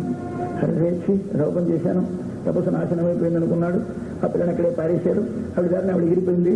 ఈయన మరణం అక్కడి నుంచి లేచిపోయినాడు. లేచిపోయి మరో స్థానానికి వచ్చేసి అక్కడ తపస్సు ప్రారంభించాడు. ఏమిటైంది? ఇదేది? ఇందాకటిది అహంకారము, ఇప్పటిది కామము. కాబట్టి మన లోపల ఏవి మంది పాడు చేస్తున్నాయి క్రమక్రమంగా రావాలి. మొట్టమొదటి లోభం శిష్టాశ్రమంలో బయలుదేరింది. అది అక్కడి నుంచి ఏమిటి చేసింది? మన్ని పైకి తీసుకొచ్చింది. తపస్సుకి మంచి దారికే ప్రయాణం చేసింది. ఆడ అదృష్టం మంచి దారిలో వెళ్తుంది, చెడుదారిలో వెళ్ళి నేగి పడిపోతాడు. కానీ మంచి దారిలో వెళుతాం. వెంటనే వచ్చాడు, తపస్సు ప్రారంభించాడు. తపస్సుకి భంగం కొట్టింది మొదట అహంకారం. త్రిశంకుని పంపించాడు, పడిపోయినాడు. మరి కొంచెం పక్కకు వచ్చేసరికల్లా కామం వచ్చింది, పడగొట్టేసింది. చూశాడు, ఈ మాట ఎవరుకున్నా అసలు ఎవరు మాట్లాడను, అడవి చూడన్నాడు. మళ్ళీ తీవ్రమైన తపస్సు పట్టేశాడు, కూర్చున్నాడు. ఏమిటి ఒక్కొక్క తపస్సు అంటే 1000 సంవత్సరాలండి, మన సంవత్సరాలు కాదు, దేవమానంలో 1000 సంవత్సరాలు చేస్తున్నాడు. కూర్చుంటే ఈసారి అంతకంటే అందమైన రంభ, దీన్ని పంపించాడు. ఒకసారి సరే వచ్చింది, ఆవిడ విలాసాలు ప్రదర్శించింది, అన్ని చూశాడు. పాపం మనసుని కట్టేసుకున్నాడు. ఏమైనా చూడొద్దు వచ్చే అనుకున్నాడు. కానీ కోపం వచ్చింది. ఏమైంది? ఇప్పుడు కామంని కోపం చేత జయించాలి. ఇది ప్రమాదం, అది ప్రమాదం, ఆ 2 ప్రమాదాలే. కానీ ఇది కామం బాధించేస్తోంది. కామమా నాశనం చేసేస్తాను, వీడా ఈ అప్సరసని పాడు చేసేస్తే, నాశనం చేస్తే మన లోపల దోషం పోతుంది అనుకున్నాడు. దాన్ని పాడు చేస్తే పోదు, ఇక్కడ పాడు చేయాలి, ఇక్కడ బాగు చూసుకోవాలి. వాడికి తెలియదు పాపం. దాన్ని ముందు పాడు చేసేది అని దాన్ని చెప్పించేశాడు. నువ్వు బ్రాహ్మణి అంటారు. బ్రాహ్మణి అంటే నల్లిగళ్ళ పాము, చిన్న పాములా ఇలా పాములాగే పాకుతూ ఉంటుంది మన ఇళ్లలో. దానిని బ్రాహ్మణి అంటారు. బ్రాహ్మణి వై ఉండుగాక అని చెప్పించేశాడు. శైలి అంటారు దానిని, బ్రాహ్మణి అంటారు. ఆ పురుగు ఏమిటి? పాములాగే ఉంటుంది, ఇంత ఉంటుంది. అలాంటిది అయిపోమన్నాడు. సరే, అది వెంటనే శాపవశం చేత రంభైపోయింది. మళ్ళీ దానికి శాప మోక్షం ఏదో భగవత్ కటాక్షంలో వచ్చింది, మళ్ళీ రంభైంది. కానీ మొత్తం మీద రెండోది ఏమిటైంది? ఇప్పుడు కామం కాదు, కామాన్ని క్రోధం చేత జయించాడు. ఈ రెండింటికి తండ్రి తల్లి ఒకరే. ఎవరు? కామం పుట్టినా క్రోధం పుట్టినా రజోగుణం వల్ల పుడతాయి. కామయేష క్రోధయేష రజోగుణ సముద్భవ. భగవద్గీత చెప్తుంది, లోపల రజోగుణం అనేది ఒకటి ఉంది. అది నీ లోపల కామాన్ని కలిగిస్తుంది, క్రోధాన్ని కలిగిస్తుంది. దీని మొదటి పేరు కామం, రెండో పేరు క్రోధం. వాడు ఎర్లీ ఏజెస్ లో ఉంటే దాన్ని కామం అంటారు, కొంచెం యవనం వస్తే క్రోధం అంటారు. ఎందుచేత కామము నెరవేరకపోతే ఎవరి వలన నెరవేరలేదనిపిస్తుందో వారిపైన ప్రతీకారం తీసుకున్నవరననే మానసికమైనటువంటి వికారమునకు పేరు క్రోధం. వాడు క్రోధం వచ్చింది, వెంటనే కామాన్ని జయించేశాడు అనుకున్నాడు. జయించినట్ట తపస్సు భంగం అయిపోయింది. ఇందాక కామం చేత భంగమైంది, ఇప్పుడు క్రోధం చేత భంగమైంది. మరొక మెట్టు పైకి వచ్చాడు. సరే ఇక్కడ బాగులేదన్నాడు, పట్టణ దేశం వదిలేశాడు. ఇంకా చిన్నగా ఉత్తరానికి వచ్చాడు. ఉత్తరంలో తపస్సు ప్రారంభించాడు. ఏమైనా శ్రేషణం, ఆహారమే మానేశాడు. వాయుభక్షుడై ఎండలో నిలబడి, వేసవి కాలంలో అగ్నిహోత్రాలు చుట్టూ పెట్టుకొని, అలాగే నీళ్లలో నిలబడి శీతకాలంలో ఇలా చాలా తీవ్రమైన తపస్సు చేసేశాడు. కొన్ని వేల సంవత్సరాల తపస్సు జరిగిపోతుంది. చూశాడు. అప్పుడు వచ్చాడు ఆయన, ఒక బ్రహ్మగారు దిగొచ్చి, అయ్యా నువ్వు ఋషి అయినావు అన్నాడు. ఇంతకాలం తెస్తే ఋషా నాకు ఆ ఋషి అక్కర్లేదన్నాడు. ఇంత కష్టపడితే అంట ఈ రాజుని నువ్వు రాజర్షి అయినావు అన్నాడు. నాకు రాజర్షి అక్కర్లేదన్నాడు. మళ్ళీ తపస్సు ప్రారంభించాడు. మళ్ళీ కొన్ని వేల సంవత్సరాలు చేశాడు. పొగలు వచ్చేస్తున్నాయి, మంటలు వచ్చేస్తున్నాయా స్వామి మహాప్రభు, వాడికి నువ్వు వెళ్ళి అనుగ్రహించకపోతే లాభం లేదంటే ఈ మాట వచ్చాడు. నువ్వు రాజర్షి కాదు, అసలు ఋషి అయిపోయినావు అన్నాడు. నాకు అక్కర్లేదు, మంచి పట్టుదల ఉంది ఆయన కనుక అలా వెయ్యి అలా కంటిన్యూ చేస్తున్నాడు తపస్సు. ఋషి అయినాడు అన్నారు. ఇదంతా ఉత్తర దేశంలో ఉండగా, ఉత్తరంలో తపస్సు చేస్తుండగా చూశాడు.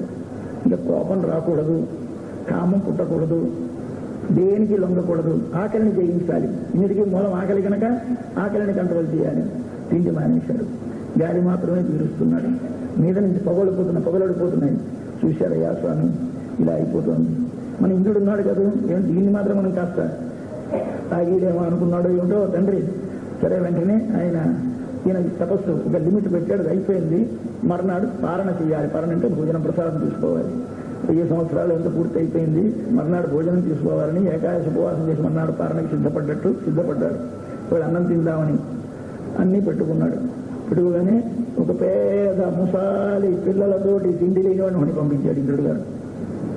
వచ్చాడు, ఆకలి బాబు ఆకలి అన్నాడు. పెట్టుకున్నాడు ముందు, అడిగి ఇచ్చేశాడు. మరి కోపం తెచ్చుకోలేదు, చికాకు కలగలేదు. ఇక్కడ శాంతం వచ్చింది, ఇచ్చేశాడు. ఇచ్చేసి ఛీ అన్నాడు అని వెంటనే మళ్ళీ తపస్సు వెళ్ళిపోయినాడు. ఈ తపస్సు గిరించి చేశాడని మళ్ళీ వెళ్ళిపోయి వెంటనే మరో 1000 సంవత్సరాల తపస్సు చేస్తే అప్పుడు వచ్చి ఆయన, అయ్యా నీవు మహర్షి అయినావు అన్నాడు. ఇక్కడి నుంచి రాజు నుంచి రాజర్షి అయినాడు, రాజర్షి నుంచి ఋషి అయినాడు, ఋషి నుంచి మహర్షికి వచ్చాడు. ఇక్కడికి ఉత్తర దేశంలోకి వచ్చేసాడు. చూశాడు, ఇది లాభం లేదు, నాకు బ్రహ్మర్షి కావాలి. బ్రహ్మర్షి అయితే ఏమిటవుతుంది? గాయత్రి మంత్రం సాక్షాత్ వేదము ఒకరి దగ్గర చెప్పుకోనక్కర్లేకుండా తనంత తాను లోపల వినిపిస్తుంది, లోపల వేదం భాషిస్తుంది. బట్ అలా వినిపిస్తే వాడు బ్రహ్మర్షి. వాడికి బ్రహ్మ దర్శనమై బ్రహ్మను ప్రతిపాదించేటువంటి వేదమంతా ఆయనకి తనంత తాను శృతిగోచరమై అది భాషించాలి. వచ్చాడు తూర్పు దిక్కుకి, తపస్సు చేస్తున్నాడు. అయిపోతుంది కాలం. ఈయన వెళ్ళడు, బ్రహ్మర్షి అనడు. దేవతలందరూ కలిగి వణికిపోయినారు. అన్ని లోకాలు కదిలిపోతున్నాయి, మండిపోతున్నాయి. స్వామిని అందరూ పరిగెత్తారు, ప్రార్థించారు బ్రహ్మగారిని. పదండి అందరూ, మళ్ళీ దేవతలు అందరూ వచ్చి అయ్యాను బ్రహ్మర్షి అయినావన్నాడు. నువ్వంటే లాభం లేదు, ఎవడి వల్ల నేను ఈ పట్టుదలకు వచ్చానో వాడు వచ్చానన్నాడు. ఎవడు వశిష్ఠుల వారు వచ్చి నువ్వు బ్రహ్మర్షిగా నాకు, ఇది మన స్టేటస్లోనే ఎంత చివరికి వెళ్ళినా పట్టుదల ఎలా ఉంటుందో చూసుకోవాలి ఒక్కసారి. ఎవడితో పోటీ పడ్డామో వాడు నువ్వు నాతో సమానుడు అంటే కానీ మన మనసు ఒప్పుకోదు. అక్కడ బయలుదేరినాం స్పర్ధ, ఇక్కడికి వచ్చి మంచి మార్గంలో ఈ స్పర్ధ బయలుదేరింది కనుక అభివృద్ధిలోకి వచ్చాడు. కానీ ఇది చెడు మార్గంలో కూడా మనం నాశనం చేస్తాం. పట్టుదల అన్నది, స్పర్ధ అన్నది చాలా అవసరమే, ఉండాలి. కానీ ఎందుకు ప్రవర్తించాలి, మంచి వైపు నడవు. సరే, వెళ్ళింది దీనికి వచ్చాడు. ఇప్పుడు వశిష్ఠుల వారు రావాలి. సరే, మరి రాకపోతే మళ్ళీ తపస్సు అన్నాడు. మళ్ళీ తపస్సు పెడుతున్నాడు, మళ్ళీ తపస్సు చేసేస్తున్నాడు. ఎన్నాళ్ళకి వశిష్ఠుడు రాడు, దేశం అంతా మండిపోయేలా ఉంది. అప్పుడు మళ్ళీ పరిగెత్తారు అందరూ బ్రహ్మగారి దగ్గర. సరే, అప్పుడు వశిష్ఠుల వారిని అందరూ వెళ్ళి ప్రార్థించారు. అయ్యా మహాప్రభు, మీరు వచ్చేవాడిని బ్రహ్మనిషి అనకపోతే ఆయన ఒప్పుకోట అంటే పదండి వెళ్ళదు. ఆయనకి ఏడు బాధ, ఆయన మహానుభావుడు, ఆయనకి గౌరవాలు లేవు, అగౌరవాలు లేవు. అక్కడ ఆయనకి మానవమానయో తుల్య, రమ్మంటారు పదండి వెళదాం ఉన్నాడు. ఆయన వీళ్ళతో వచ్చేసాడు. వచ్చేసే బ్రహ్మర్షే అని పిలిచాడు వశిష్ఠుల వారు. అయ్యా పొంగిపోయింది మన వాళ్ళ మనస్సు.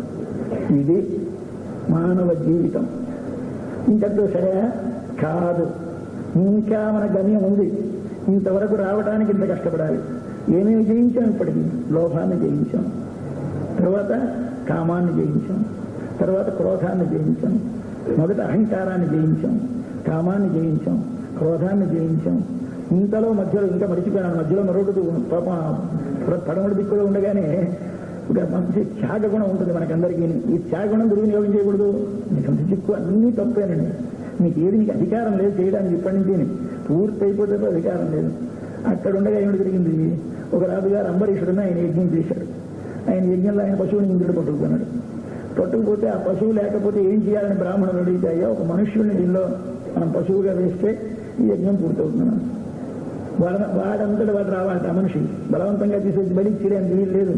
ఎవడైనా తనంత తాను వచ్చి వాడు కానీ దీనిలో పశువుగా ఉంటే వాడిని కానీ మనం పశువుకు బదులుగా చంపి వాడిని దీంతో హోమం చేస్తే అప్పుడు యజ్ఞం పూర్తవుతున్నాడు. ఎవడొస్తాడు పాపం? తిరిగాడు, దేశం అంతా తిరిగి హిమాలయాలకు వెళితే గలిగి ఆయన ఎవరు మన విశ్వామిత్రుడు గారి అక్క చెల్లెలు, వారి బావ ఇద్దరు అక్కడ తపస్సు చేస్తున్నారు. అక్కడికి వెళ్ళి వారిని అడిగాడు. 3 కొడుకులు వారికి అడిగితే ఆవిడ తండ్రి అంటాడు, అయ్యా పెద్దవాడు కర్మ చేయడానికి అవసరమయ్యా, పెద్ద కొడుకు లేకపోతే మాకు కుదరదు కాబట్టి పెద్దవాడిని ఇవ్వడానికి వీలు లేదు అన్నట్టు తండ్రి. తల్లిని అడిగితే తల్లి అన్నది ఆయన వీడు కలసారి వాడు, నన్ను ఎప్పుడు వదిలి ఉండడు, వీడిని నేను వదిలి ఉండలేను అన్నది ఆవిడే. అంటే లేచేత మధ్యవాడు. సరే సందేహం ఏంటి మావయ్య, అంటే మావయ్య అని తెలియదు అనుకోండి, సందేహం ఏంటి, సరే నేను వస్తాను. విశ్వామిత్రుని గారు అంబరీషుడితో మాట్లాడుతున్నాడు. ఆయనేమో తన పెద్దవాడు అన్నాడు, ఈయన మూడో వాడు అన్నది కనుక నన్ను వదిలేసినట్టే కనుక పద నేను వస్తున్నాను అన్నాడు. అంబరీషుడు అంటే బయలుదేరాడు. రథం మీద కూర్చోబెట్టి తీసుకొస్తున్నాడు. తీసుకొస్తూ ఉంటే ఈయన పడమటి దిక్కులు ఉండగానే ఎక్కడ మేనకు వచ్చిందో ఎక్కడ రంభ వచ్చిందో అక్కడికి వస్తూ ఉంటే పుష్కర క్షేత్రంలో ఈయన తపస్సు చేసుకుంటున్నాడు. వాడికి ఆ కుర్రాడికి సునశ్చేపుడని వాడి పేరు. ఆ సునశ్చేపుడికి ఈయన మేనమామని తెలుసు. ఇక్కడ తపస్సు చేస్తున్నాడు. చిన్నగా వెళ్ళి కాళ్ళు పట్టుకున్నాడు. కాళ్ళు పట్టుకుని రక్షించాలన్నాడు. రక్షించాలంటే జాలి విషయం. ఈ జాలి ఎంత ప్రమాదం చూడండి. కాబట్టి హస్తానమందు స్నేహం కలగకూడదు. నీకు రక్షించే శక్తి లేకుండా జాలి కలిగినా ప్రమాదమే. నీకు రక్షించే శక్తి లేకుండా అహంకారం చేత ఏదైనా ఒక ఉత్తమమైనటువంటి ఉన్నతికి పంపిద్దామన్నా ప్రమాదమే. అక్కడ త్రిశంకుని పంపించడానికి సిద్ధపడ్డావు, ఇక్కడ వీళ్ళు రక్షించడానికి ప్రయత్నిస్తున్నావు. తపస్సు పోతుంది అంతే. వాడికి మంచిదే, వాడికి ఉపకారమే. చేసిన పని మంచిదే, కానీ నీ తపస్సుకి మాత్రం విఘ్నమే. మంచి పని చేసినా విఘ్నమే, చెడు పని చేసినా శక్తిన విఘ్నమే. ఇంకా ఉపయోగించే శక్తికి నీకు రావాలి, వినియోగించే దశ రావాలి. ఇది ఇంకా ఇప్పుడు సంపాదన దశ. ఈ దశలో నీకు వినియోగించడానికి అధికారం లేదు కనుక ఆయన వెంటనే వాడిని రక్షించాలంటే ఆయనకి 2 మంత్రాలు చెప్పాడు. ఒకటి ఇంద్రుణ్ణి, ఒకటి విష్ణువుని స్తోత్రం చేసి 2 మంత్రాలు చెప్పి, ఇప్పుడు మనం నిమ్మమ్మే వరుణ శుద్ధిహవ అని సాయంకాలం సంధ్యావందనలో చెప్పుకుంటాం మంత్రం. ఆ మంత్రాలు చెప్పాడు. సరితే ఆయన వాటిని జపం చేయని ఏమక్కర్లేదు. నీకు పశువులాగా యూపస్తంభానికి కడతారు. కట్టినప్పుడు వాళ్ళకి చెప్పక్కర్లేదు, నువ్వు జపం చేయి, నీకు ఇంద్రుడు వస్తాడు, విష్ణువు వస్తాడు, రక్షిస్తారని చెప్పాడు. ఓహో, మరేంటి వాడికి తెలియదు పాపం అంబరీషుడికి. ఏదో వస్తున్నాడు, బలికి తెస్తాం అనుకున్నాడు. చిన్నగా తీసుకెళ్ళాడు, యూపస్తంభానికి కట్టారు. ఈయన మంత్ర జపం చేశాడు. చేసరికి ఇంద్రుడు విష్ణువు వచ్చారు. ఈయన రక్షించి నీ యజ్ఞం పరిసమాప్తం అవుతుంది, యజ్ఞానికి విఘ్నం లేదు, ఇతడు రక్షింపబడ్డాడని ఆయన రక్షించారు. ఉపకారమే చేశాడు, కానీ ఈయన తపస్సు పాడైపోయింది. నువ్వు ధార పోసింది, మంచికి ధార పోసినా డబ్బు ఖర్చు అయిపోతుంది, చెడ్డకి ధార పోసినా డబ్బు ఖర్చు అయిపోతుంది. ఒక వేస్టికి పెట్టినా అయిపోతుంది, ఓ దేవాలయానికి ఖర్చు పెట్టినా అయిపోతుంది. వీడు ఖర్చు పెట్టాడు, వాడు ఖర్చు పెట్టి ఇద్దరు బికారి వాళ్ళే వీళ్ళు తిరుగుతున్నారు. వీళ్ళు అందరూ కూడా పాపం ఎంత మంచి పని చేశాడండి, పాపం ఎలా అనుభవిస్తున్నాడు అంటారు. వాడిని పాపిష్టివాడండి అని వీడిని చూసి అందరూ తిడతారు. అంతే తేడా తప్ప ఇద్దరిది ఖర్చు అయిపోవడం సమానమే కనుక మంచి పని ఖర్చు పెట్టినా అయిపోయింది, చెడు పనికి ఖర్చు పెట్టినా అయిపోయింది. దిశంకుని పంపించినప్పుడు అయిపోయింది తపస్సు, ఇక్కడ మళ్ళీ వీడిని రక్షించినప్పుడు అయిపోయింది తపస్సు. సునశ్చేపుడు రక్షింపబడ్డాడు. సరే ఉత్తర దిక్కుకు వచ్చాడు, ఇప్పుడు తూర్పు దిక్కుకు వచ్చేశాడు. అక్కడ వశిష్ఠుల వారు వచ్చి నీవు బ్రహ్మర్షివి అన్నాడు. అయిపోయింది, బ్రహ్మర్షి అయిపోయినాడు. వేదాలన్నీ ఒక్కసారి ఆయన లోపల భాషించి, గాయత్రి మంత్రం భాషించింది, అన్ని దర్శనం చేసేశాడు. ఓహ్, ఇంకా మరేముంది వచ్చేశాడు. ఇంకేం కావాలి, ఇంతటితో చాలదండి, మోక్షాన్ని పొందాలి. అది చిట్ట చివరి లక్ష్యం. బ్రహ్మను చేరి బ్రహ్మముతో సమానమైన గుణములు తన లోపల జ్ఞానానందములు వికసించి మరి బ్రహ్మతో నిత్యము కలిసి ఉండి బ్రహ్మానందమును అనుభవిస్తూ ఉండాలి శాశ్వతంగా. పునరావృత్తి మరల వెనుకకు రాకుండా దాన్ని సాధించాలి. దానికోసమను యజ్ఞం తలపెట్టి ఆ క్షేత్రానికి వెళ్ళి అక్కడ చేస్తూ ఉంటే ఇప్పుడు రాక్షసులు అడ్డుపడ్డారు. ఇప్పుడు మారీచుడు సుభావుడు. ఇక్కడ రామాయణంలో కథ ప్రారంభం. ఇంతవరకు రామాయణం కథకి ముందు కథ. ఈ ముందు కథనంతని ఏం చేశారంటే, మిథిలానగరం విశ్వామిత్రుడు రామలక్ష్మణుడు తీసుకుని వచ్చినప్పుడు అక్కడికి వెళ్ళిన తర్వాత మీరెవరయ్యా అని అడిగితే ఇలా రామలక్ష్మణుడు అని చెప్తే, ఇక్కడ శతానందుడని అహల్య కొడుకు ఉన్నాడు. గౌతముడు అహల్య గారి కొడుకు, వారి పురోహితుడు జనక మహారాజు గారి. ఆయన చూశాడు. ఈయనకి వాళ్ళ అమ్మ శాపం చేత రాయి పడిపోయింది, అక్కడ భూమిలో ఉండిపోయిందని తెలుసును. రాముడు వస్తే రాము పాదస్పర్శ తగిలితే మళ్ళీ లేస్తుంది, శాపం విముక్తమవుతుంది తెలుసును. ఏమిటి జరిగిందో తెలియదు. ఇక్కడ ఉన్నాడు. రాముడా, తాత విశ్వామిత్ర మా ఆశ్రమానికి వెళ్ళారా అని అడిగాడు. వెళ్ళాడు, జరగవలసింది జరిగింది అన్నాడు. అంటే అర్థం లేదు, అహల్య శాప విమోక్షం అయిందని చెప్పేశాడు. ఆయన పరమానందపడ్డాడు. ఆ శర్వానందుడు పడి రాముడు, రామా ఎంత అదృష్టవంతుడు అయ్యా, ఇటువంటి గురువు నీకు దొరికాడు. విశ్వామిత్రుడు లాంటి గురువు దొరికినటువంటి నీవు చాలా భాగ్యశాలి. గురువు యొక్క వైభవాన్ని ఇక్కడ ప్రకాశింపజేశాడు గురువు విశ్వామిత్రుడు. ఏమిటి ఆయన గొప్పతనం? ఇన్నిటిని జయించి ఇన్ని విఘ్నములను హర్జల్స్ అన్ని తొలగి వచ్చి సాధించిన మహాపురుషుడు. అదే ఆయన గొప్పతనం అని మొత్తం కథంతా ఇక్కడ రామలక్ష్మణుడు ఉన్నారు, ఇక్కడ విశ్వామిత్రుడు కూర్చున్నాడు, వీళ్ళందరూ ఉండగా జనక మహారాజు గారు కూర్చున్నారు. వీళ్ళ మధ్యన చిన్నప్పటి నుంచి ఆయన కథ చెప్పాడండి. మనమే ఇప్పుడు ఇవాళ పెద్ద వేషం వేసుకొని బొట్టు పెట్టుకొని మంచి కండువా వేసుకొని చాలువు తప్పు కూర్చున్నాను అనుకోండి. చిన్నప్పుడు నేను చేసిన తప్పు పనులన్నీ తెలిసిన పెద్దవారు ఎవరైనా ఇక్కడ ఉంటారనుకోండి, ఈయనండి అప్పుడండి అని అవన్నీ ప్రారంభించినటువంటి స్టేజ్ మీదకి వచ్చి ఎలా ఉంటుందండి లోపల ఆరాటం అయిపోతూ ఉంటుంది. ఎవరి ముందు? సామాన్యుల ముందు కాదు. అసలు తనకి బ్రహ్మర్షి అన్న వశిష్ఠుడు గారు ఆ పక్కన ఉన్నారు. అవతల మహాసిద్ధి పొందినటువంటి జనక మహారాజు గారు ఆ పక్కన ఉన్నారు. తన శిష్యులని ఇంతకాలం తన శిష్యులుగా వెంట పట్టుకొస్తున్న శిష్యులు ఈ పక్కన ఉన్నారు. వీళ్ళందరి ముందు కథ ప్రారంభించాడు. ఆయన 10 సర్గలు చెప్పించాడు. వాల్మీకి ఏం అందమైనటువంటి సన్నివేశం అది చూడాలి. అది మానవత పరాకాష్ఠ. నువ్వు మానవుడు అయినావంటే ఇంత కష్టం ఉంది. మనుషులు అంటే కాళ్ళు చేతులు ఉండి ఓటు వేయడానికి హక్కు ఉంటే మానవులవా? ఇలా ప్రారంభమైనటువంటి మన జీవితం ఎక్కడికి రావాలి చెబుతున్నాడు ఆయన కథ. వింటున్నారు జనక మహారాజు గారు, వశిష్ఠుల వారు, రామలక్ష్మణులు వింటున్నారు. అక్కడే విశ్వామిత్రుడు కూర్చున్నాడు. ఏమిటో ఆయనకి పట్టలేదు. ముఖంలో ఏమీ వికారం కలగలేదు, ఏమీ ఆయన లోపల చలనం కలగలేదు. ఎవరికదో చెప్తున్నారు అన్నట్టు వింటున్నాడు, కానీ తన కథ అన్నట్టు వినలేదు. ఇది కలగాలి. మనము ఈ శరీరముతో ఉండే సంబంధం పూర్తిగా విడితే కానీ ఇది కలగదు. ఇది మనకు కలగడం ఎక్కడికి వెళ్తుందో చూడండి. కొన్ని వేల సంవత్సరాల తర్వాత కలిగింది విశ్వామిత్రుడికి. కలిగింది. ఇప్పటితో సిద్ధి పొందినట్టు. ఈ సిద్ధికి ముందేమిటి కావాలండి? యజ్ఞం చేయాలి. యజ్ఞం చేస్తే కానీ ఈ స్థితి రాదు. ఆ యజ్ఞం చేసిన తర్వాత ఈ సిద్ధి కలిగింది. ఆ యజ్ఞం చేయడానికి ఏమిటి చేశాడు? రాక్షసులు వచ్చారు. ఈయనకి మహత్తరమైన కోపం ఉంది గలవాడు. ఈయన ఎందరినో శపించి పడపడా కొట్టేసిన వాడు. ఇవాళ మారీచ స్వభావాన్ని కూడా తన కోపం చేసి చంపగలడు. కానీ ఏం చేసేది? ఇప్పుడు అలాంటి చిక్కులో పడిపోయినాను. ఇప్పుడు మహిమే క్రోధం ఉత్సృష్టం అంటాడు. వశిష్ఠుల వారి దగ్గరికి వచ్చి దశరథ సభలోకి వచ్చి నీ కుమారుడు కావాలి అని అడిగి, నేను చంపగలను కానీ ఇప్పుడు నా పరిస్థితి ఇబ్బందిలో ఉందండి. నా క్రోధాన్ని ఇప్పుడు వదిలిపెట్టడానికి వీలు కాదు. లేకపోతే మేనకని కొట్టిపారేశాను, బ్రహ్మను కొట్టిపారేశాను, ఎందరినో తీసేశాను, వీళ్ళని తీసేయగలను, కానీ పనికి రాదు కనుక నీ కొడుకుని పంపించమన్నాడు. పాప ఆయన ఏడుపు ఇచ్చాడు దశరథుడు. సరే ఆ కథ అక్కర్లేదు ఇక్కడ. ఈయన చివరికి ఎలాగైతేనే ఇచ్చాడు రామలక్ష్మణుని. బయలుదేరగానే ఈయన ఏం చేశాడు? అలాగే ఆకలి దాహం వేయకుండా ముందు 2 మంత్రాలు ఉపదేశం చేశాడు వాళ్ళిద్దరికి.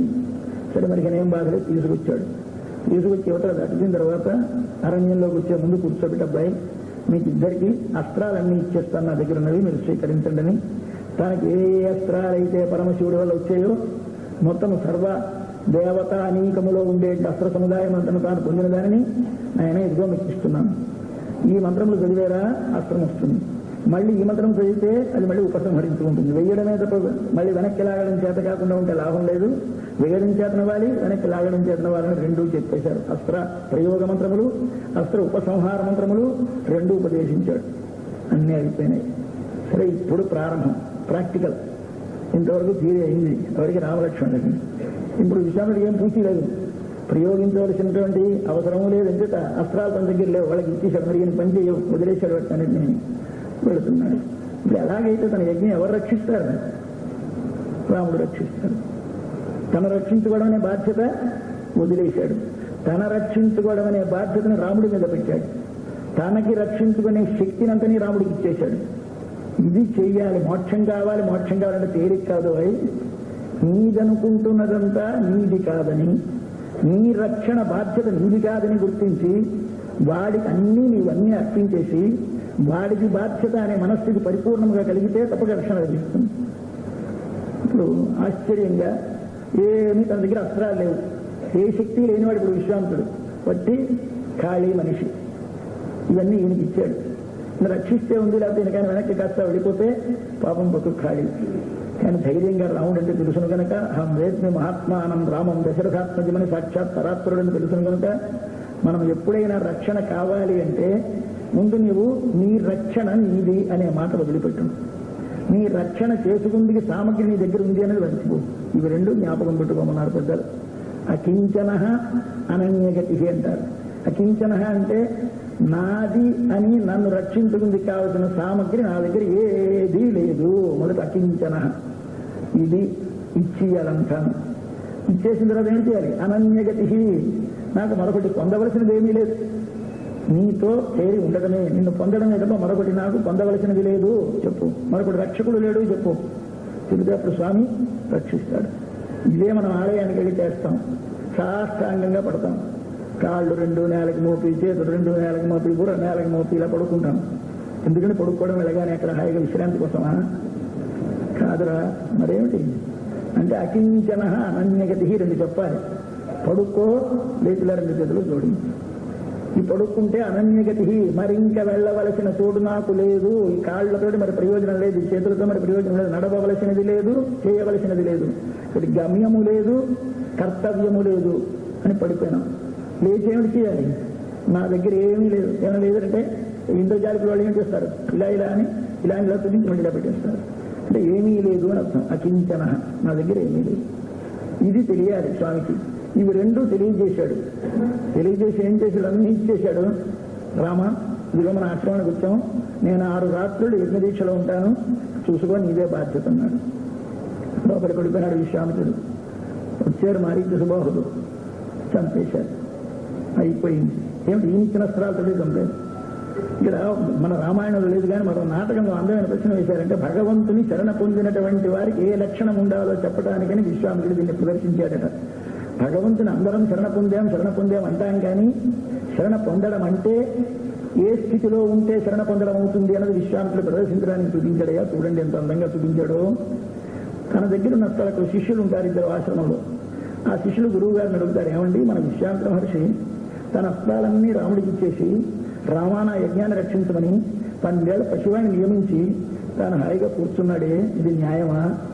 రాక్షసులు మహాభయంకరుడే, దశరథుడు వస్తే కూడా ఏమీ చేయలేడని వాడిని రావద్దన్నాడే, సైన్యం వస్తే నాకు అక్కర్లేదన్నాడే, 12 ఏళ్ల కుర్రాళ్లే కావాలని తీసుకొచ్చాడే, పాపం పసిపిల్లల్ని పెట్టి వాళ్ళకి తన దగ్గర నష్టాలు ఇచ్చి అబ్బాయి రాక్షసులను చంపండి అన్నాడే, ఇది న్యాయమేనా అని అడుగుతాడు శిష్యుడు. గురువు ఒక శిష్యుడిని, ఒక సహాధ్యాయం.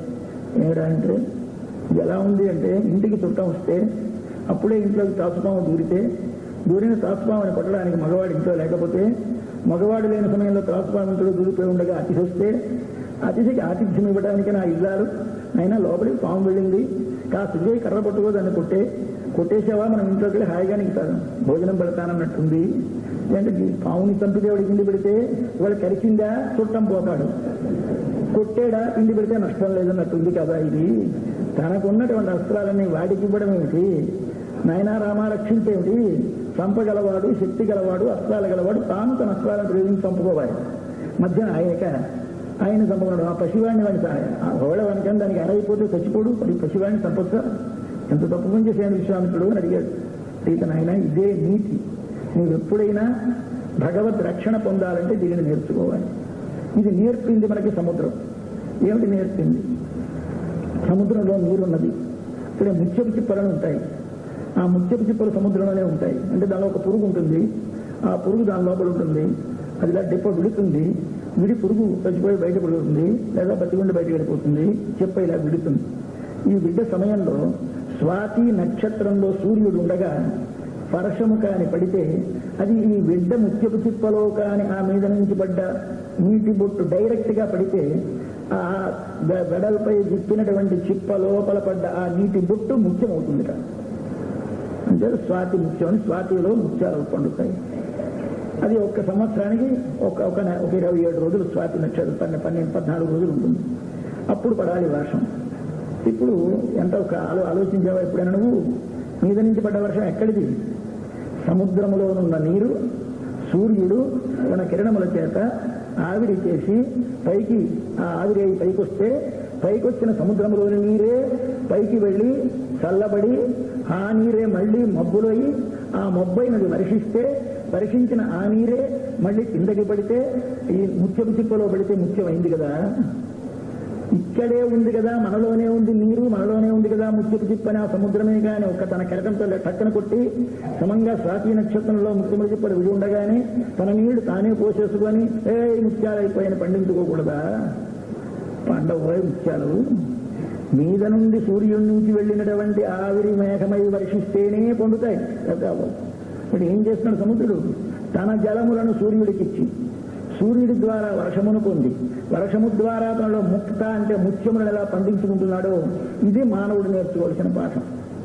తనకున్నటువంటి దానిని అంతని భగవంతుడికి అర్పించి భగవంతుడి నుంచి తాను రక్షణ పొందాలని వాడికై ఎదురు చూసి వాడి అనుగ్రహం తనపై వర్షిస్తే తాను ముక్తుడవుతాడు. ముక్త అంటే ముత్యము, ముక్త అంటే బంధము విడినవాడు. నీవు ముక్తుడికి కావాలి అంటే చేయవలసిన పని ఇంతకాలము నీ రక్షణము నీ చేతిలోనే ఉన్నదని అనుకునే భావాన్ని వదిలి నీ రక్షణకు కావలసిన సామగ్రి నీ వద్దనే ఉన్నదనే భావాన్ని వదిలేసి నీ రక్షణకు కావలసిన సామగ్రి అంతా వాడికి అర్పించేసి నీది అనేది ఏదీ లేకుండా రక్షణ బాధ్యత వాడిదని రక్షణ సామగ్రి వాడిదని వాడికి అర్పించి వాడి నుండి రక్షణ కోరిననాడు స్వామి రక్షణ లభిస్తుంది, లేకపోతే లభించదు అని సముద్రం నేర్పిందయ్యా. కాబట్టి విశ్వామిత్రుడు ఇక్కడ చేసిన పని ఏమీ లేదు, తాను ఎలా రక్షణ పొందుతాడో ఆ పద్ధతిని మనకు నేర్పాడు. ఎక్కడి నుంచి ప్రారంభించాడు? లోభ విజయం దగ్గర నుంచి మోక్ష ప్రాప్తి వరకు ఏమిటి మార్గం ఉపదేశించిన వాడు ఎవడండి? మహాపురుషుడు విశ్వామిత్రుడు. వాడు విశ్వామిత్రుడి చరిత్ర అంటే ఏమిటి చరిత్ర? ఇది గురువు యొక్క చరిత్ర. బాల అంటే గురువు, బాల అంటే తన గొప్పతనమును తాను ప్రకాశింపచేసుకొననివాడు, తన రక్షణమునందు తన బాధ్యత వదిలేసిన వాడు బాలుడు. 2 లక్షణములు ఇందులో ఉన్నాయి. ఇవాళ తన గొప్పతనం ఏమీ లేదైంది, అంతా వదిలేశాడు, మర్చిపోయినాడు. తన రక్షణ తన బాధ్యత వేసి రక్షణ సామగ్రి అంతా రాముడికి ఇచ్చేసి రక్షణ బాధ్యత ఆయన ఎందుకు పెట్టాడు. ఇప్పుడు ఏమైనాడు? చివరికి వెళ్ళి మిథిలా నగరానికి వెళ్ళి సీతారాముల్ని కలిపి, సీతారాములు కలిసిన తరువాత పాణిగ్రహణం అయింది బాలకాండలో చివరికి. ఈ బాలకాండలో సీతా కళ్యాణ ఘట్టం కావలసిన వారు చదువుకుంటే వివాహం అవుతాయి, శ్రీరామచరణ ఘట్టం చదువుకుంటే సంతానం కలుగుతుంది, సుఖప్రసవం అవుతుంది. చివరి ఒక సర్గ ఉంది, సీతారాములు ఇద్దరు ఎంత ప్రేమలతో ఉన్నారో వర్ణించినది. ఆ సర్గ పారాయణ చేస్తే భార్యాభర్తల మధ్య ఏదైనా ఒకవేళ అరమరికలు ఏర్పడితే అవి తొలగి వారితో ప్రేమలతో ఉంటారని మనకి శాస్త్రం చెబుతుంది. ఇక్కడ ఒక్కొక్క సబ్జెక్ట్ ఒక్కొక్క దివ్యమైన మంత్రశక్తి పెట్టాడు వాల్మీకి మహర్షి. అవేమీ మీకు బాధించే మంత్రాలు కావు. లోకంలో ఉండే మంత్రాలు అయితే అది మనం సరిగ్గా చేయలేకపోతే బాధిస్తుంది, ఇలా బాధించదు. అటువంటి వివాహం చేసేశాడు సీతారాముల కళ్యాణం. చేసి ఏమిటి చేశాడు? అయిపోయింది, కన్యాదానం అయిపోయింది, అంతా అయిపోయిన తర్వాత వెంటనే ఆ రాత్రే బయలుదేరి సాయంకాలం ఆజ్ఞ తీసుకున్నాడు ప్రజల చక్రవర్తి దగ్గర, జనక మహారాజు గారి దగ్గర. అయ్యా నేను వెళ్ళొస్తాను అని హిమాలయ పర్వతాలకు వెళ్ళిపోయాడు ఉత్తర దిక్కుకి. మళ్ళీ వెనుకకు రాలేదు. ఇది విశ్వామిత్రుడి కథ. అంటే ఏమిటి కావాలి? మళ్ళీ వెనుకకు రాని స్థితి ఏది? మనము ఏమిటి చేస్తే వెనుక రాకుండా పోతాం?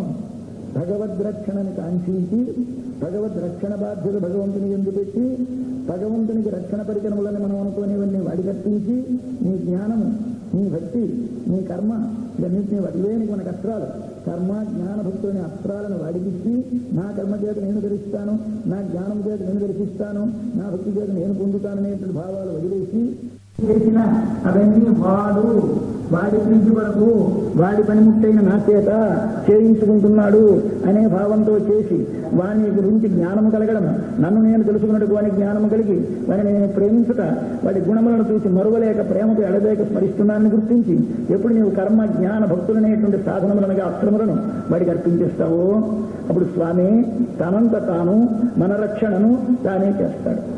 ఈ రహస్యమును మనకు అందించడానికి ఏమిటవుతున్నప్పుడు నువ్వు చేస్తే విశ్వామిత్రుల వారు కళ్యాణం అయిపోగానే ఉత్తర దేశం వెళ్ళిపోయినట్టు సీతమ్మ మన ఆత్మ అయితే, రాముడు పరమాత్మ అయితే, మన ఆత్మ పరమాత్మలకి రెండింటికి కలిపి మనం కళ్యాణముగాని చేసి ఆనందిస్తే మళ్ళీ మనం వెనక్కి రావక్కర్లేదు. ఇప్పుడు మానవుడు జీవించింది ఎందుకు, ఎలా జీవించాలి, ఏమిటి ప్రతిబంధకం? ఒక్క కథలో విశ్వామిత్రుడు తన జీవితంలో తన నడిచి చూపించాడు మహానుభావుడు కనుక ఈయన ఆచార్యుడు, ఈయనే గురువు.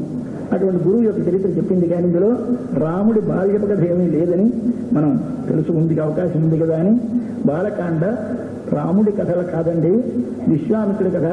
బాలుడుంటే విశ్వామిత్రుడు అని మనవి చేస్తూ ఉంటాను.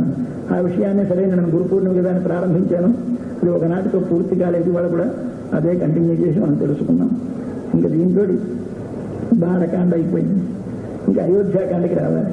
ఒక్క మొదటి శ్లోకం మాత్రం చెప్తాను, ఒక్క 10 నిమిషాలు క్షమించండి, వెళ్ళిపోదాం. ఎందుకంటే అది చాలా గొప్ప శ్లోకం. జీవితంలో అడుగు పెట్టినప్పుడు ఎక్కడ పెట్టాలి? ఇప్పుడు సాధన అయిపోయింది, జీవితంలో అడుగు పెడతాం. ఏమిటి చేయాలి సాధనలో ప్రారంభం అంటే నువ్వు సమాజాన్ని వదిలి పారిపోవడానికి కాదు నీ జ్ఞానం, నీ వేదాంతం. సమాజానికి దూరం అయిపోవడానికి కాదు. నీకేదో భక్తి అంటే ఒక విగ్రహం దగ్గర కూర్చొని విగ్రహాన్ని అలా పూజ చేస్తూ కూర్చుంటాను రాత్రి అంటే నీ భక్తి కాదు. నేనేదో యజ్ఞాలు యాగాలు చేస్తూ ఉంటాను, నేనేమో సంసారం చేయనంటే నీ స్వామి పనికిరాదు. చేసేవన్నీ చేయమని శాస్త్రములు చెప్పిన శరీరముతో చేసేవన్నీ చెయ్యాలి. చేసేది నేనని మరిచిపోవాలి, చేసేది నా కొరకని మరిచిపోవాలి, చేసేది వాడే, వాడి పనిముట్టైన నా చేతి చేయిస్తున్నాడని నువ్వు ఒక ఇన్స్ట్రుమెంట్గా వాడి చేతిలో ఉండి చేస్తున్నావనే జ్ఞానం కలగాలి. ఇది కలిగి నువ్వు చేయాలి. అట్లా చేసినప్పుడు నీకేమిటి లోపల కాని మనస్సులో అంటినటువంటి దోషములు తగ్గితే క్రమక్రమంగా ఎందుకు చేయాలి? 3 అంటే మనస్సుకి రాగము ద్వేషము అనేవి 2 అంటూ ఉంటాయి. రాగం అంటే ప్రేమ, ద్వేషం అంటే పగ. ఈ 2 ఎందుకు అంటున్నాయి నీకు? ఈ శరీరానికి ఎవడైనా కానీ కాస్త ఉపకారం చేసి 4 మంచి ఆపిల్ పళ్ళు ఇచ్చి 1,00,000 రూపాయలు 1000 రూపాయలు ఇచ్చి కాస్త ప్రేమ పడితే మా వాళ్ళండి మంచి వాళ్ళండి అంటున్నావు రాగం. వాళ్ళు ఎవరైనా కానీ కాస్త వీడా పరమ దుర్మార్గులను కానీ ఎక్కడైనా వెనక అన్నారని మనకి తెలిస్తే, మన ముందు అనకపోయినా సరే వెనక అన్నారని తెలిస్తే వాడి మీద ద్వేషం. దేని గురించి? శరీరాన్ని గురించి. ఇది శరీరమునకు సంబంధించిన ఆనుకూల్యం, శరీరమునకు సంబంధించిన ప్రాతికూల్యం. శరీరమునకు సంబంధించిన అనుకూలమైన వారిని అందరినీ రాగము, ప్రతికూలమైన వారందరి ముందు ద్వేషం ఏర్పడుతుంది. ఇంచేత శరీరమే నేనని మనకందరికీ ఇప్పుడు తెలుసును కనుక ఈ ఏర్పడంతో ఏమిటవుతుంది? నీకు కొందరు శత్రువులు, కొందరు మిత్రులు. వీరు నాకు అనుకూలం అండి, వీరు నాకు ప్రతికూలం అండి. ఎగెనెస్ట్ కొందరు, ఫర్ కొందరు. ఈ ఫర్రు ఎగెనెస్ట్ ఉన్నారా లేదా? అసలు లేదు. అందరూ ఫర్రే, ప్రతికూలం ఎవరు ఉన్నారు? ఇంచేత ఈ అవయవాలు ఒకదానికొకటి ఫర్రు ఎగెనెస్ట్ ఉన్నాయండి.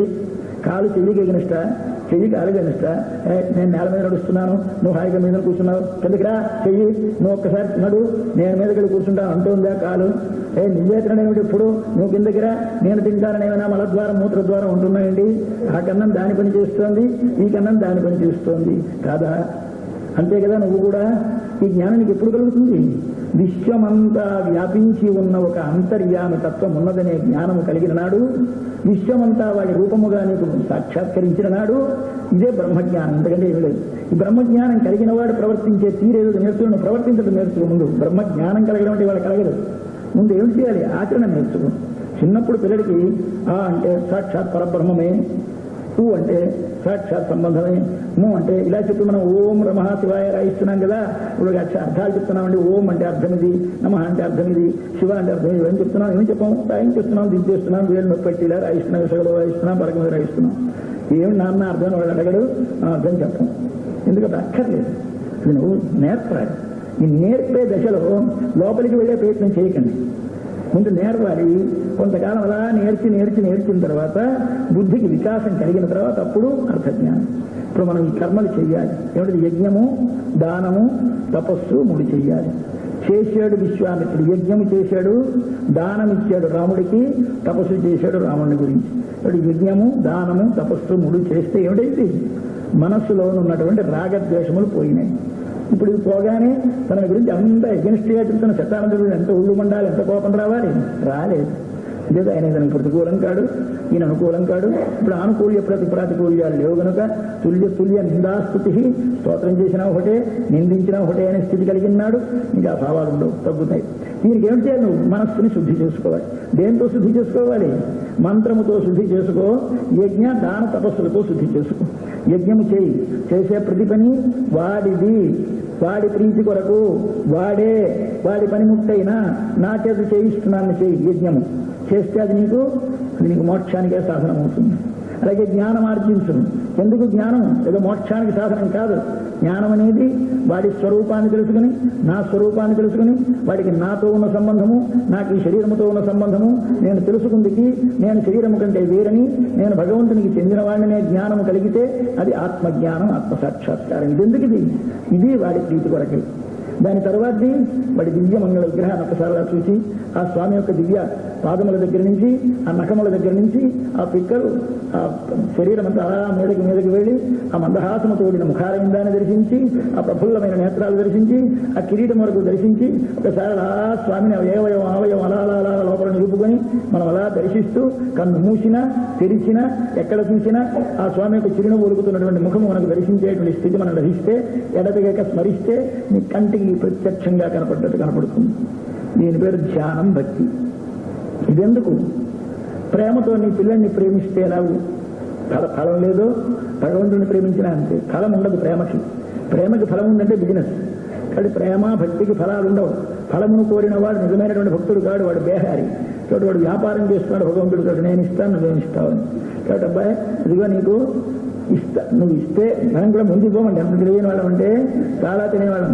పని అయిన తర్వాత కానీ కూలివాడికి కూలి ఇవ్వనట్టు భగవంతుడు మనకు ఉపకారం చేసే స్వామి, మా పిల్లడి పరీక్ష పాస్ అయితే, మా అమ్మాయికి వివాహం అయితే నీ కళ్యాణం చేయిస్తాను. పాపం ఆ వెర్రివాడు దానికి ఆశపడి తనకేదో లేనట్టు, మనం ఇస్తేనే పొందాలన్నట్టు మన పనులు చేసి పుచ్చుకుంటున్నాడు. అతను అమాయకుడా మనం అమాయకులం, మనం ఎంత తెలివైన వాళ్ళం. అవన్నీ అయిన తర్వాత ఇద్దాం, ఇప్పటి నుంచి ఇస్తామా ఇవ్వమే, అప్పుడు కూడా కొన్నాళ్ళు నిరీక్షిస్తాం, ఏమో ఎలా ఉంటుందో ఏమిటో పరిస్థితులను చూసి చూసి చూసి జరుగు తప్పనిసరి ఇచ్చి ఇస్తాం. అంతటి మూర్ఖులము. కాబట్టి మనం చేసే ప్రతి పని కూడా కర్మ కానీ, జ్ఞానము కానీ, భక్తి కానీ, మనకు ఏవైతే నీకు భగవంతుని పొందడానికి సాధనలు అనుకుంటున్నావో అవి మూడు ముందు ఎందుకు చేయాలి? భగవంతుని పొందడానికి కాదు, నీ మనసును శుద్ధి చేయడానికి. కాబట్టి యజ్ఞో దానం తపశ్చైవ పావనాని మనీషిణాం భగవద్గీత చెప్తుంది. పావనములను ఆచరించి తీరు చేయాలి, ప్రతి వాడు కూడా యజ్ఞం చేయాలి.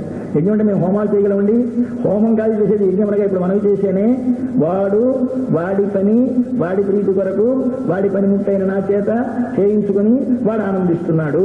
ఈ భావంతో చేస్తే ఏ పని చేసినా యజ్ఞమే. ఈ యజ్ఞం చేయి. యజ్ఞం చేసిన తర్వాత ఏమిటో మనస్సులో ఉండేటువంటి రాగద్వేషాలు తగ్గుతాయి, మనస్సుకి శుద్ధి కలుగుతుంది. అలాగే తపస్సు చేయి. సర్వ జగత్ కారణం ఎవడు? ఈ శరీరం ఎవడి వల్ల వచ్చింది, మళ్ళీ ఎక్కడికి వెళ్తుంది, ఉన్ననాళ్ళు ఎవడి వల్ల నిలబడింది, దీని గురించి వస్తామని ఆలోచిస్తూ ఒక్క నిమిషం నీకు శరీరాన్ని గురించి ఆలోచన రాదే, నువ్వు ఎలా వచ్చావో నీకు ఆలోచన రాదే, నీకు ఇంత చక్కనైనటువంటి దివ్య శరీరానికి నువ్వు మాట స్మరించవే. ఎవడైనా ఒక వస్త్రం ఇస్తే అబ్బా ఎంత మంచి పట్టుబట్ట పెట్టాడు, ఎంత మంచి చొక్కా ఇచ్చాడు అంటున్నావు, కానీ ఇంత మంచి శరీరాన్ని వస్త్రాన్ని ఇచ్చినటువంటి సర్వేశ్వరుని స్మరించవే, ఉపకారాన్ని స్మృతిస్తూవే. కాబట్టి దాన్ని చేసుకో. ఇది తపస్సు. తర్వాత ఏమి చేయాలి? దానం. దానం అంటే ఏమిటి? ఇంతకాలము నాది అనుకుంటున్నది నాది కాదని గుర్తించి వాడిదని ఎరుంగుట. అందుకని ఇవ్వక్కలేదు, ఇవ్వడానికి వాడు అనుకోవడు, పుచ్చుకుందికి ఆయన రాడు, ఇవ్వడానికి నువ్వు లేవు. మరేమిటి వాడికి అని ఇంతకాలం అనకుండా నాది అన్నావు, ఇప్పుడు నాది వదిలితే దాని పేరు దానం. కాబట్టి అది చెయ్యి. మూడు చేయాలి. ఎందుకు చేయాలి? చేస్తే నీ మనస్సు కంటినటువంటి రాగద్వేషములు వదులుతాయి. ఈ రాగద్వేషములు దేని వల్ల కలుగుతున్నాయో అది తగ్గుతుంది, అవి దేని వల్ల కలుగుతున్నాయో అది తగ్గుతుంది. ఎందువల్ల కలుగుతున్నాయి రాగద్వేషాలు? దేనిలోంచి వచ్చాయి? రాగద్వేషములు అహంకార మమకారముల వల్ల వచ్చాయి. అహంకారం అంటే శరీరమే నేను అనుకుంటా, మమకారం అంటే శరీరముకు చెందినవన్నీ నావి అనుకుంటా. ఇదిగో వీడు మా మామ, వీడు నా భార్య, ఇది నా ఇల్లు, ఇవన్నీ మమకారములు. ఇవన్నీ శరీరానికి మనవి కావు. మనం వెళ్ళిపోతే శరీరం ఇక్కడే ఉన్నా ఆ ఇంటిని శరీరం క్లెయిమ్ చేయదు, నాదనదు. మాటలకి మనం ఇంట్లోంచి మనం కట్టుకున్న మన ఇంత గొప్ప ఇంట్లోంచి వీధిలో పెట్టేస్తారు. ఎవరా నాది కదా అనదే పాపం ఊరుకుంటుంది, మాటలు గదులు పెట్టేస్తే పోతుంది. ఉంటే ఊరుకుంటావా? మనకు కాస్త తెలుగు ఉంటే ఊరుహాయని కేకలేస్తాను, వీధిలో పెడతావా నన్నని. కానీ అదేం చేత లోపల ఉండే ఆత్మది. కానీ ఆత్మ అంటే శరీరం అని మనం అనుకొని, శరీరమునికి చెందినవి నాదనుకొని మనం చెడిపోతున్నాం కనుక ఈ రాగద్వేషములకు కారణము అహంకార మమకారములు. దానికి కారణము దాని వెనుక ఉండే రజస్సు తమస్సు అనే గుణములు. ఈ శరీరములో 3 గుణములు ఉన్నాయి. అందులో రజస్సు తమస్సు అనేవి మన లోపల అహంకారమును మమకారమును కలిగిస్తున్నాయి. శరీరముతో చేర్చి నేనంటుంది, శరీరముకి చెందేది నావనిపిస్తుంది ఈ అహంకారం. దానికి వెనకాల కారణం అజ్ఞానం, అజ్ఞానానికి కారణం కర్మ, కర్మ కారణం కామం. ఇలా వరుస పెద్ద లిస్టు పెట్టేశారండి. ఈ డొంకంతా ఏదో తీగలు కలిస్తే డొంక కదులుతున్నట్టుగా మొత్తం అంతా కదులుతుంది. కనుక మొట్టమొదటి ఏం చేయాలి? నువ్వు ఈ ముందు ఈ రాగద్వేషాలను తగ్గించుకుందికి సాధనమైనటువంటి యజ్ఞ దాన తపస్సులు చేయి. ఇది ఆచరణ అలవాటు చేసేసుకుంటే చేసే ప్రతి పనిని మెకానికల్ గానే ముందు అలవాటు చేసేసుకో. భగవదాజ్ఞ, పరమేశ్వర ప్రీత్యర్థం, పరమేశ్వర సమారాధన రూపాయలు ఏవో సంకల్పం చెప్పించేస్తున్నాం. మన వాళ్ళు ఇప్పుడు పురోహితులు మనం చెప్పేస్తున్నాం, కానీ అర్థం మనకి తెలియదు కనుక హాయిగా వింటున్నాం. ఇచ్చేస్తున్నాం, చేయగలవండి, చేసిందంతా నీకే ఇచ్చేస్తున్నాం. కృష్ణార్పణం వస్తూ వాడు పుచ్చుకోడు, మనం ఇవ్వం కనుక బాగలేదు. కానీ కృష్ణార్పణ నిజంగానే చేయబట్టుగా లాగేసుకుంటే సస్తే ఇవ్వం. దేవుడు ముందు పెడితే ఒక మెతుకు తినదు కనుక నైవేద్యం పెడుతున్నాం, కానీ పెట్టిన దాని కనుక ఆస్తంతా ఆయన ఖాళీ చేసేస్తే ఎవడు పెట్టడు. ఏమిటి ఇవన్నీ?